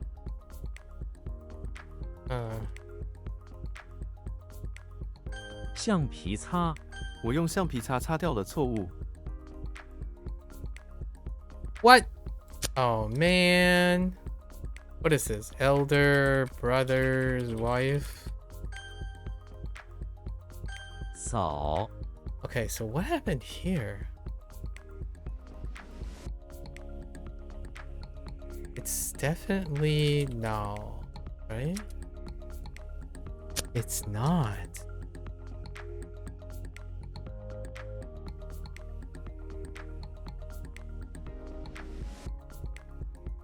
Oh, then what? Oh no. I don't what?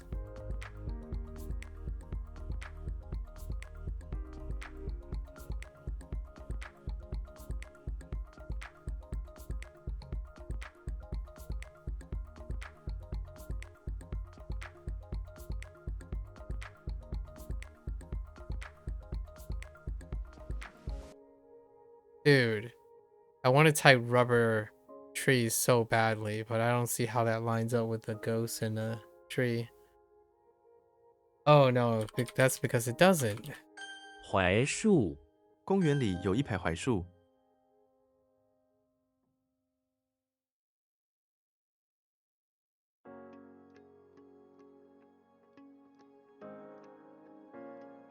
Okay. 阔，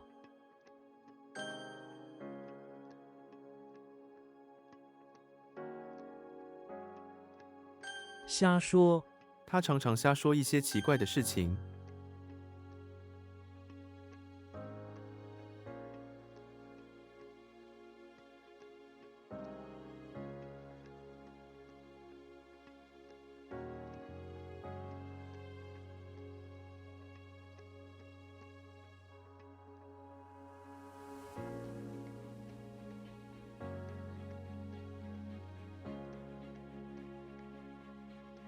So then it's gotta be Tong, which is the onion. Man, I went through all of them. Oh, now I'm not sure.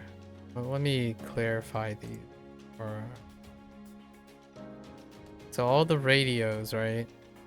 They've got yeah, it's the handle with the droppings. Then Tong, and then we have Nao, which is the annoy. It deals with the stream that's supposed to flood with the soul, and the chimney, and then the other ones are fine. Okay.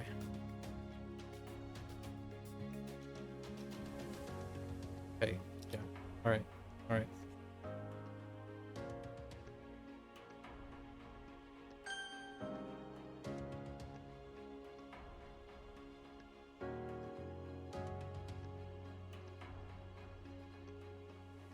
反板，他喜欢在海边玩翻板。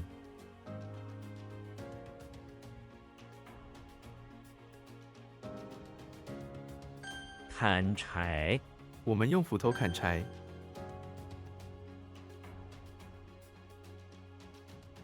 煮，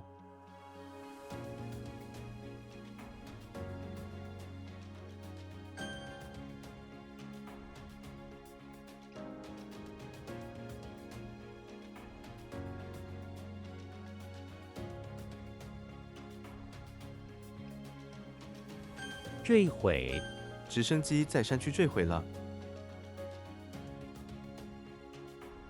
屋，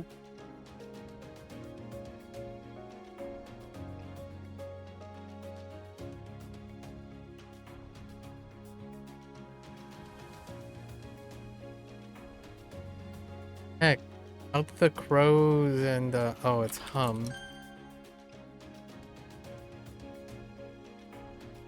秀，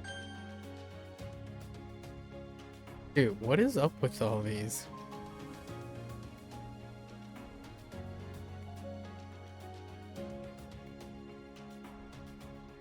Oh no.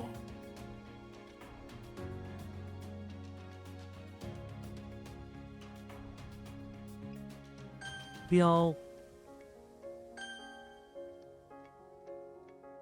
葱，嫂嫂，我的嫂嫂很温柔。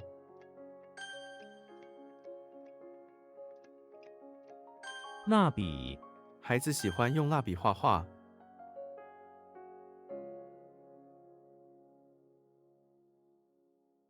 分拣，图书馆必须分拣书籍。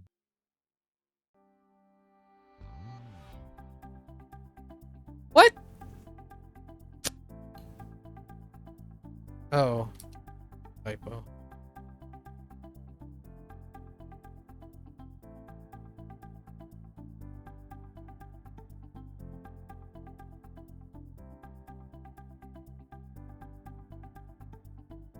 崩塌，大雨后山坡崩塌了。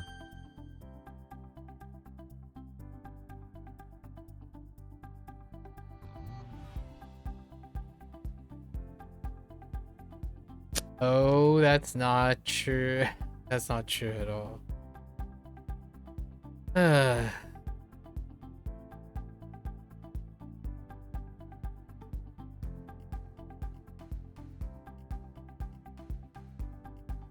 River? And mountain? 面面非常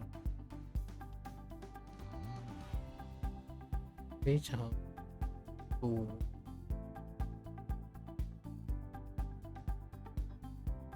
what is that?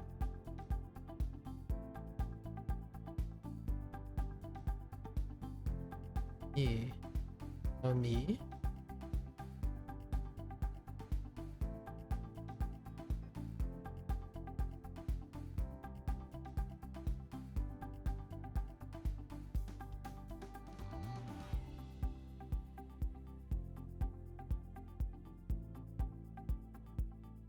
So that's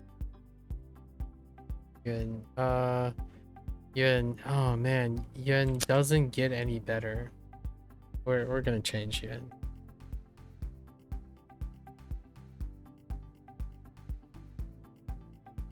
Doesn't even help. Fall just okay. How I'm using fall is not. We'll go try to use fall in a different way.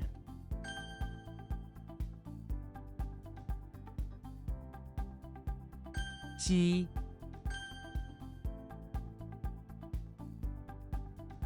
嫂子，我的嫂子很善良。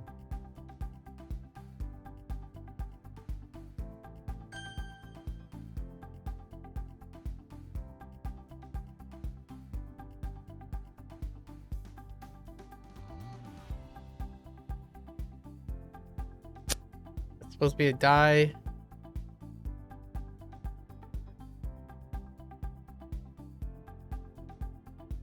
倒塌，台风造成了多栋房屋倒塌。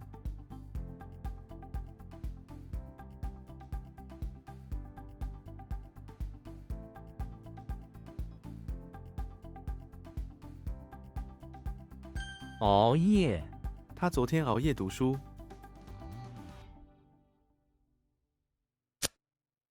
All night is fine.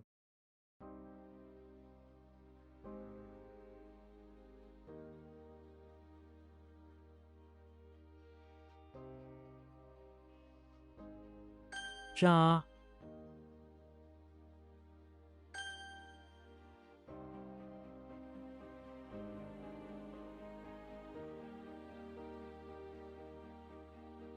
，What?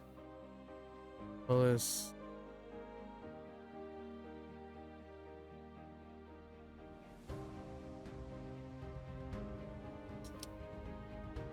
Okay.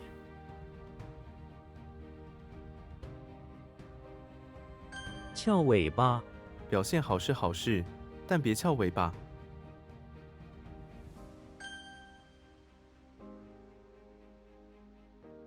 朦胧，他的记忆已经变得有些朦胧。靴子，他穿着棕色的靴子。 What? Could have sworn that's supposed to be arm. The bull is correct. The ge is not?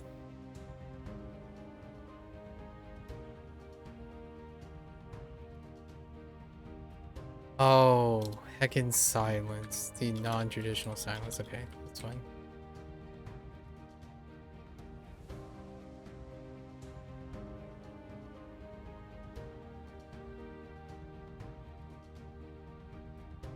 Good boy. Good boy.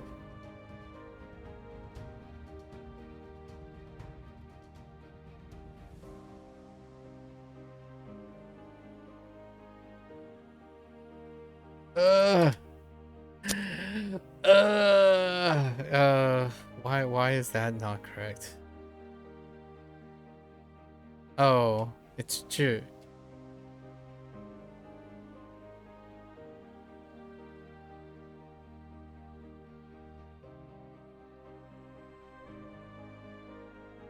What the?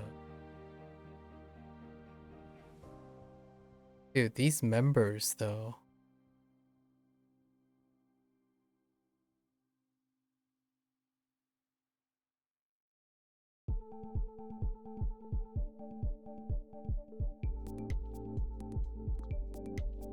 Yeah, these members are terrifying. So that's another member, right?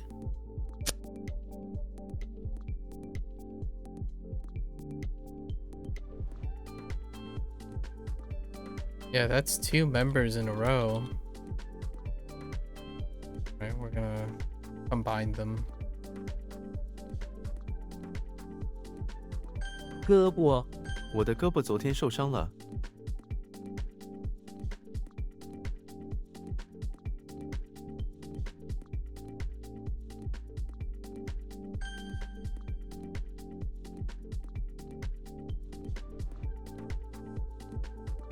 铲，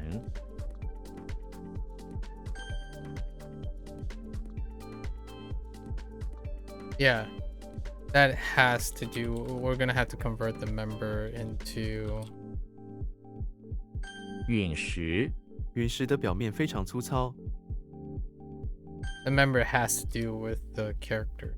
Otherwise, both of them suck because they don't. The other thing doesn't deal with them.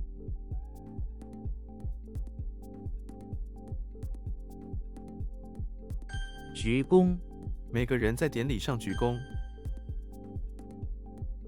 What happened here? I thought this was Cokes. Oh, I typed the wrong thing. 捅，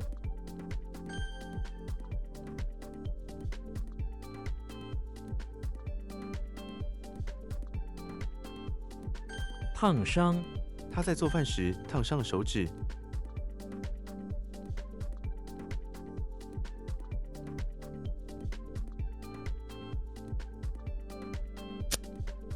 Excuse me?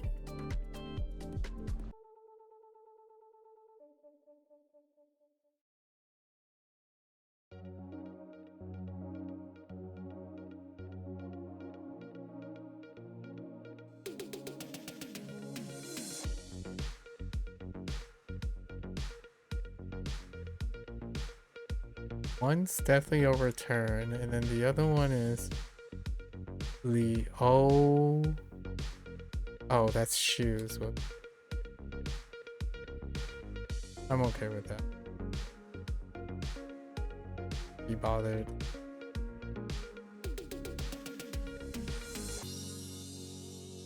侠，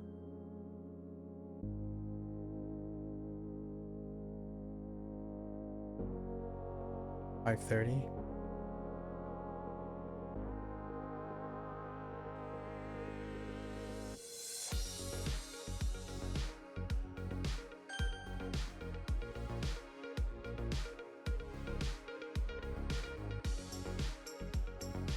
“如出一辙”，这两起事件如出一辙，令人惊讶。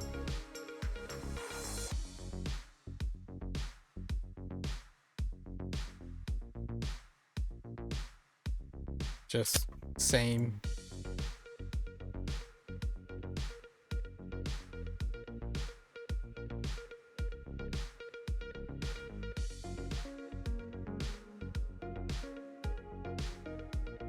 雪靴，我的雪靴很保暖。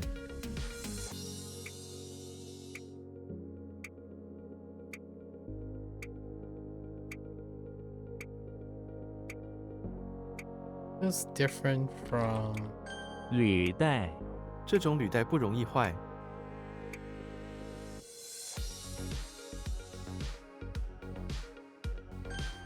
how's this different from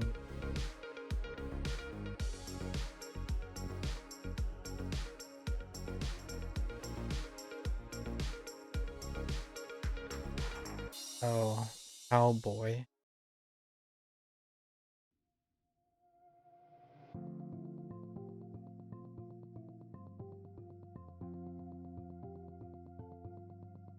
棺材，那具棺材是用木头做的。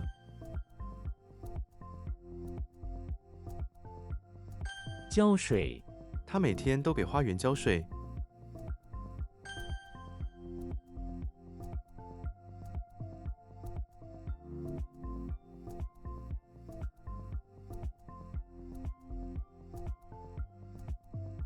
治，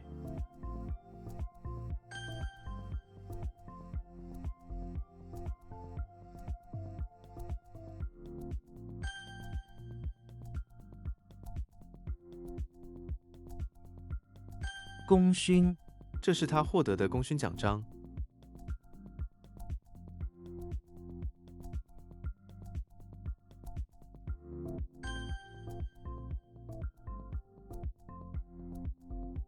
瞎子，瞎子不能看到东西。糖浆，你想要一点糖浆吗？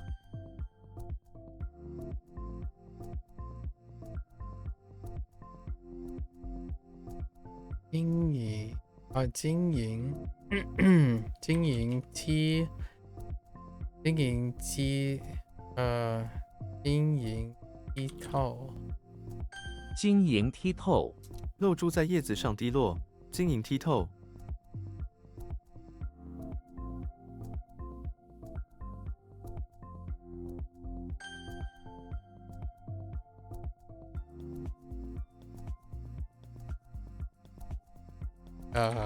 yellow? Okay.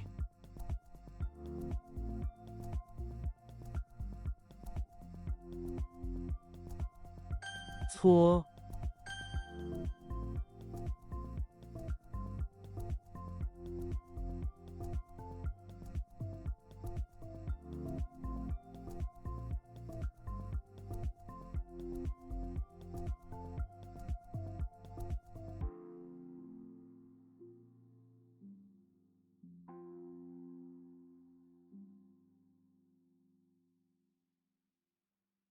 ，Oh, this one's.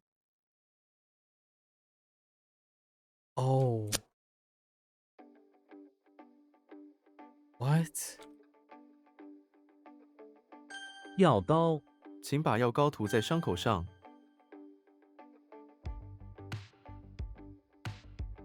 That's not it? Oh no, I'm thinking of espionage.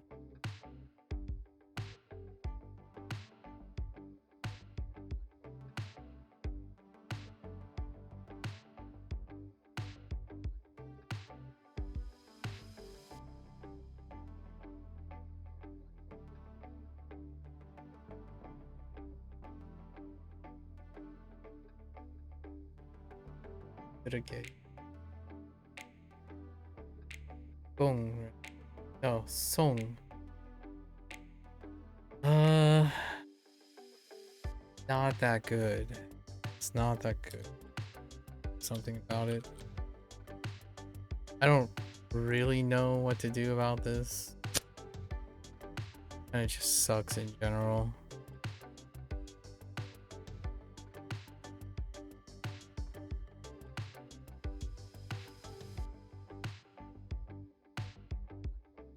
Maybe we'll make it about the Krusty Krab or something.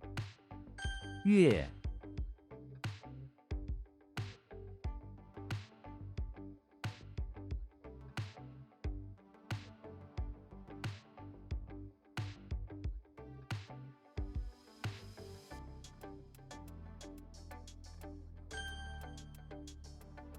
送 The vocabulary has, it's fine. The character itself just kind of sucks with the word litigate. Should use like the word sue or something.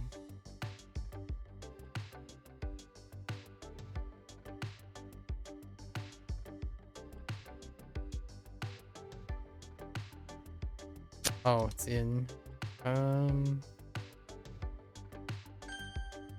脑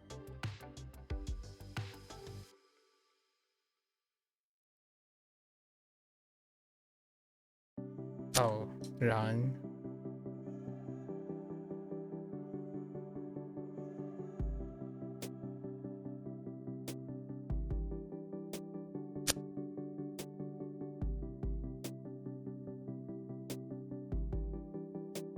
Same difference.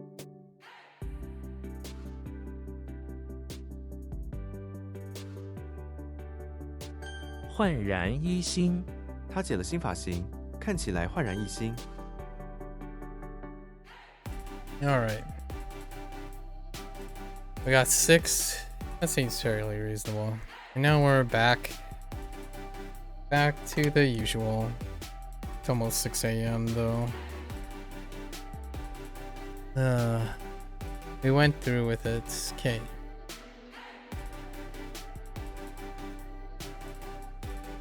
So what do we have?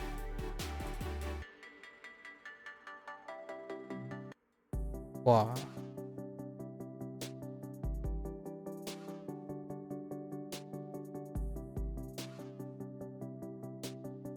Shing.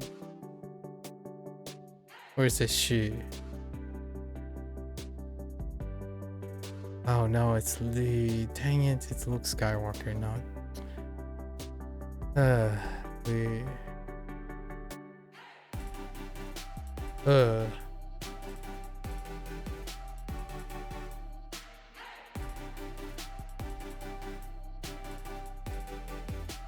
Qian. Lei.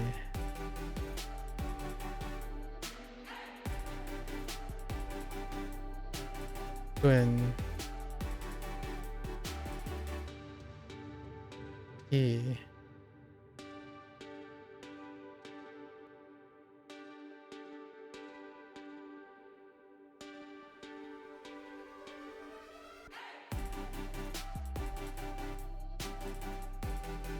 Lee. I mean Lu.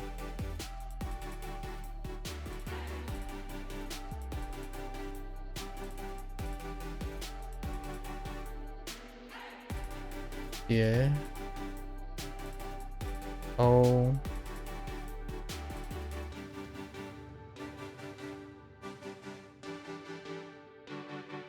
Yeah.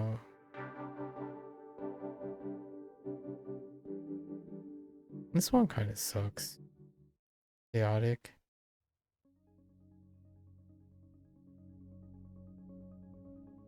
Jin.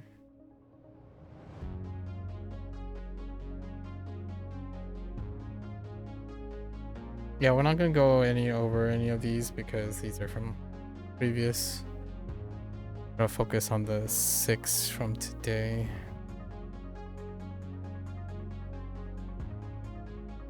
Gotta write those.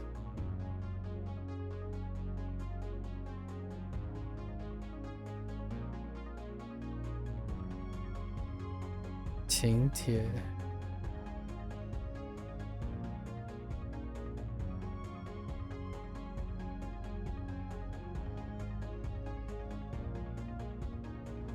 Ai Shu.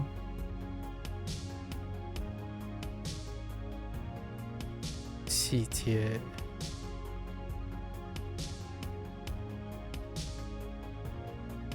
Can't read that.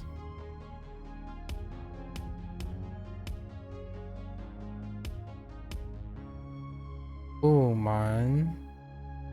Wuman. Ni Shuo.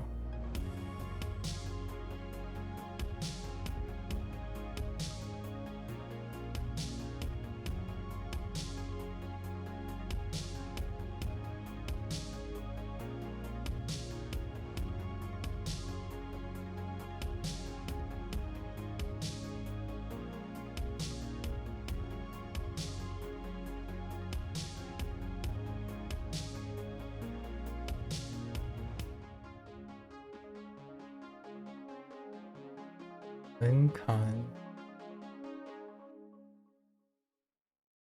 相爱在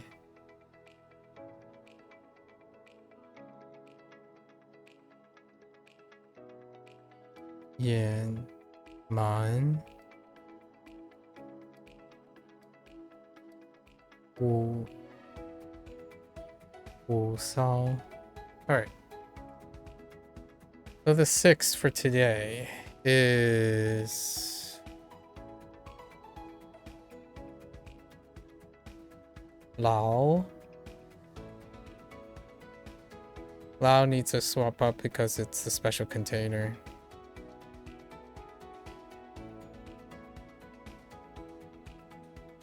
I mean, technically a gel is a special container. Chu. Chu is outrageous. Oh no, wait. Flower.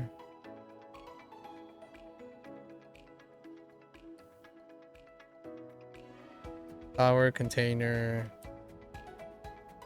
Snowflake. Net. Oh no, no container. It's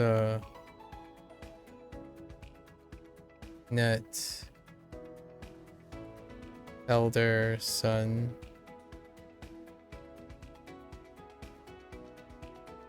Potato. And to line this up with other shu.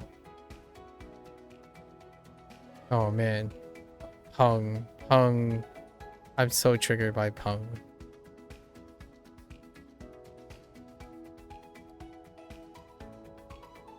Do Barrister Wig have 3 strokes?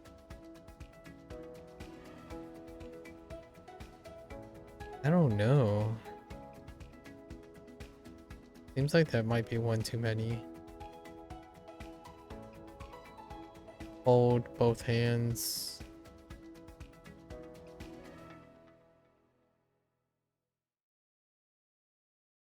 Yeah, yen.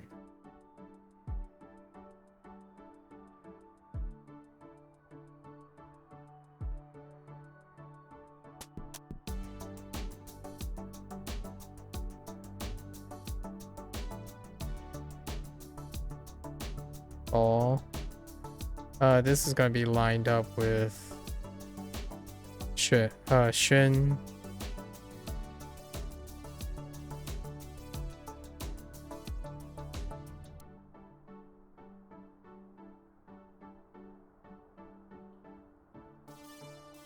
Merit.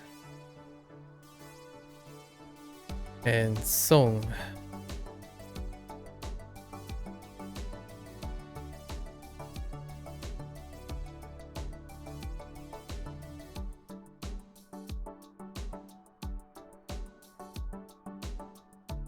Sue. I think I skipped one. No, I didn't. That's 6. Alright, let's go and try to... Laos? Sure.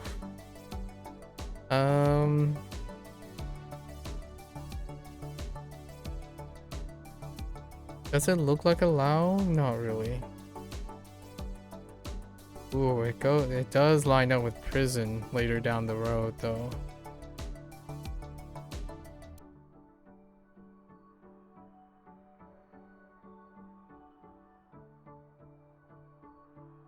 Oh, an expensive enclosure. Trying to take care of a cow, right? Cow got into the container of special elvish wheat.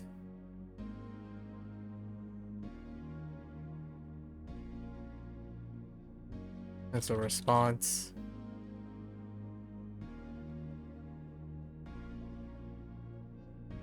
So he placed them into a special container. Special gel container. Keep the cows from getting into the container of Elvish wheat. Okay. I don't think I have anything that's remotely close to it. It's the only cow. Is this the only cow dollhouse combination?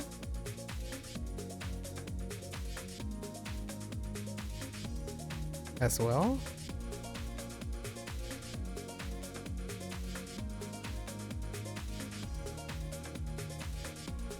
No, yeah, no. Yes. Sort of. This is kind of close. Alright, so we got... That's identifiable. Shu is not. Shu does combine with so many other things. Belong to... Oh man, belong to should have given... So...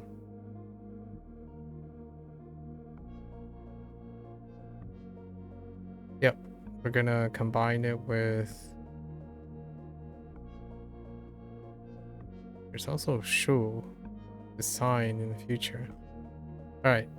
I'm gonna link Shu to belong to.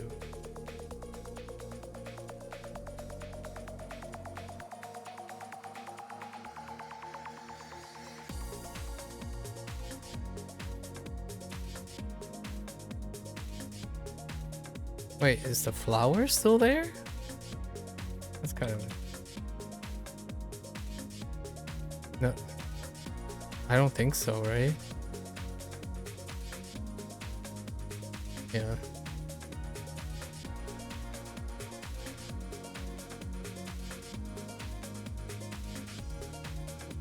Oh, no, wait. It's not that similar, actually.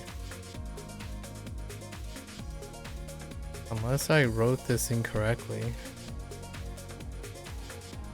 Yeah, it's really not that similar.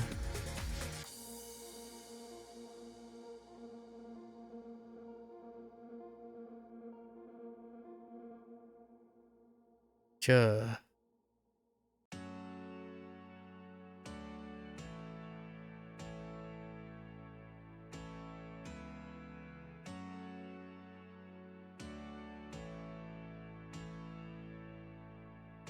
We wait till we get Shu.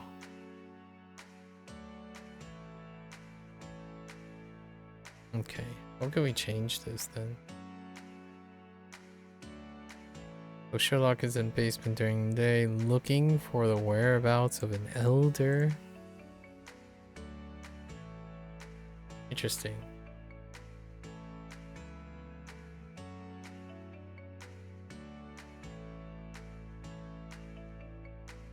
The flowers and potatoes. Adjust that.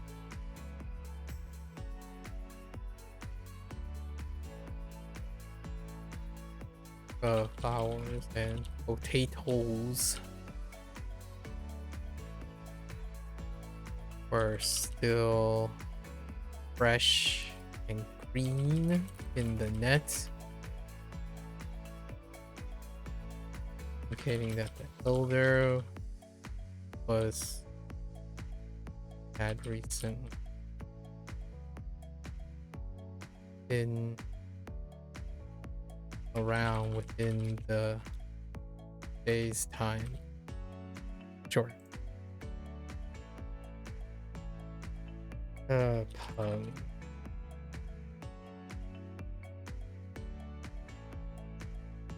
Barrister wig and the... I mean, this one's pretty good.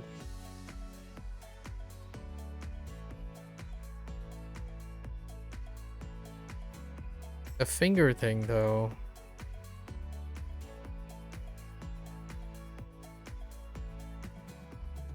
Unfortunately, Patrick struggled to hold the corn stalk with both hands because it's a starfish.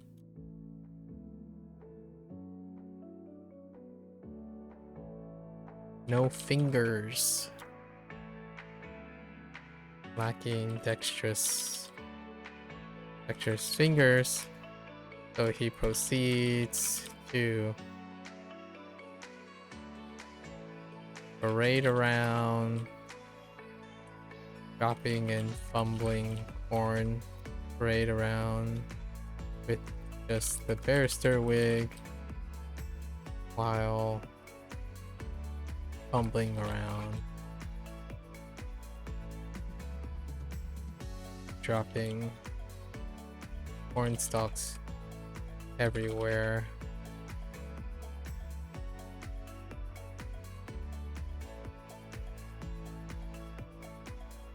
Okay.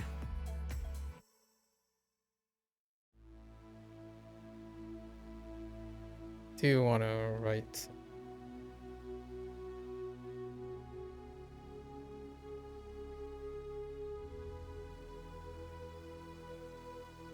Maybe all the members of his team, where he's trying to figure out what has happened to all that have fallen ill.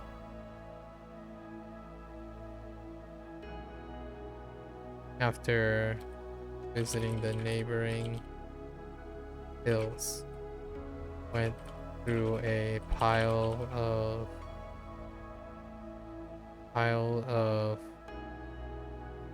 medical documents of other members of the infirmary, records to see what happened to other members.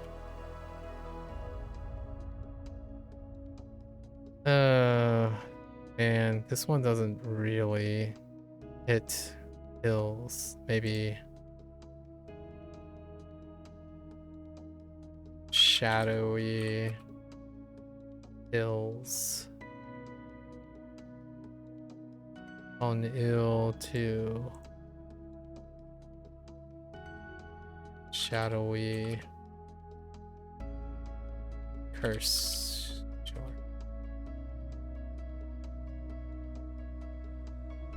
Yeah. Shen he has to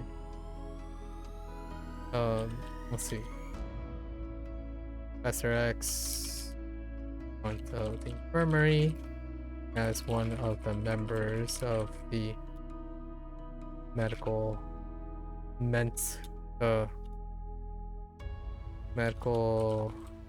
staff for mental health. He was able to accommodate incoming mutants with various powers of strength, muscular, supernaturally strong muscular arms,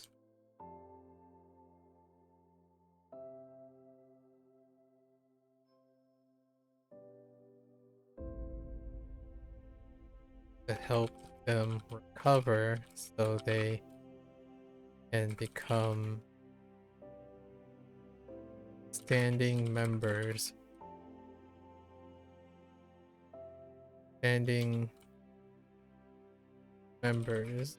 of the mutant society, worthy of the merits are shared with him.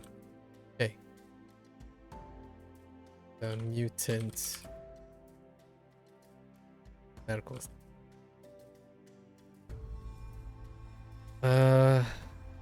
litigate.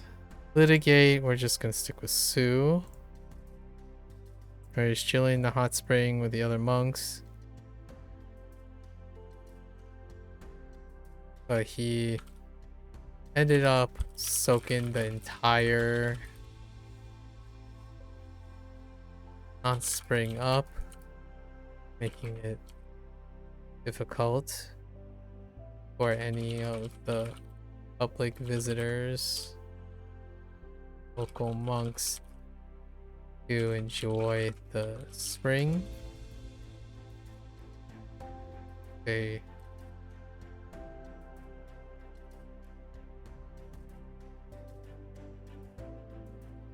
kicked him out and banned him from hot spring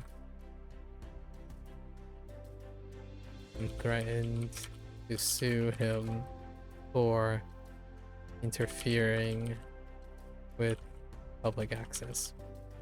The hot spring, I don't know. This rough.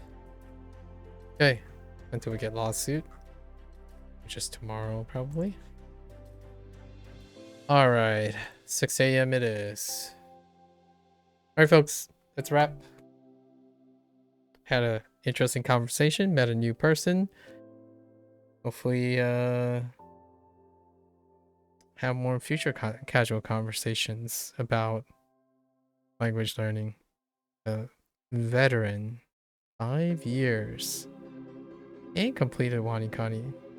Really nice. All right, until next time. If you're gonna watch this later, 谢谢. As always, feel free to follow along, pick up HanziHero for yourself, give it a try. Let me know what you think. Hopefully, I can exchange some notes, exchange some stories with a new person who's interested. Always nice to have different perspectives, discuss different strategies, ideas, and interest. Right? Encourage each other. Use the old noggin. Keep it fresh, young. Until next time. 大家下次见. 感谢观看. Thank you for watching. See you guys next time. Bye bye.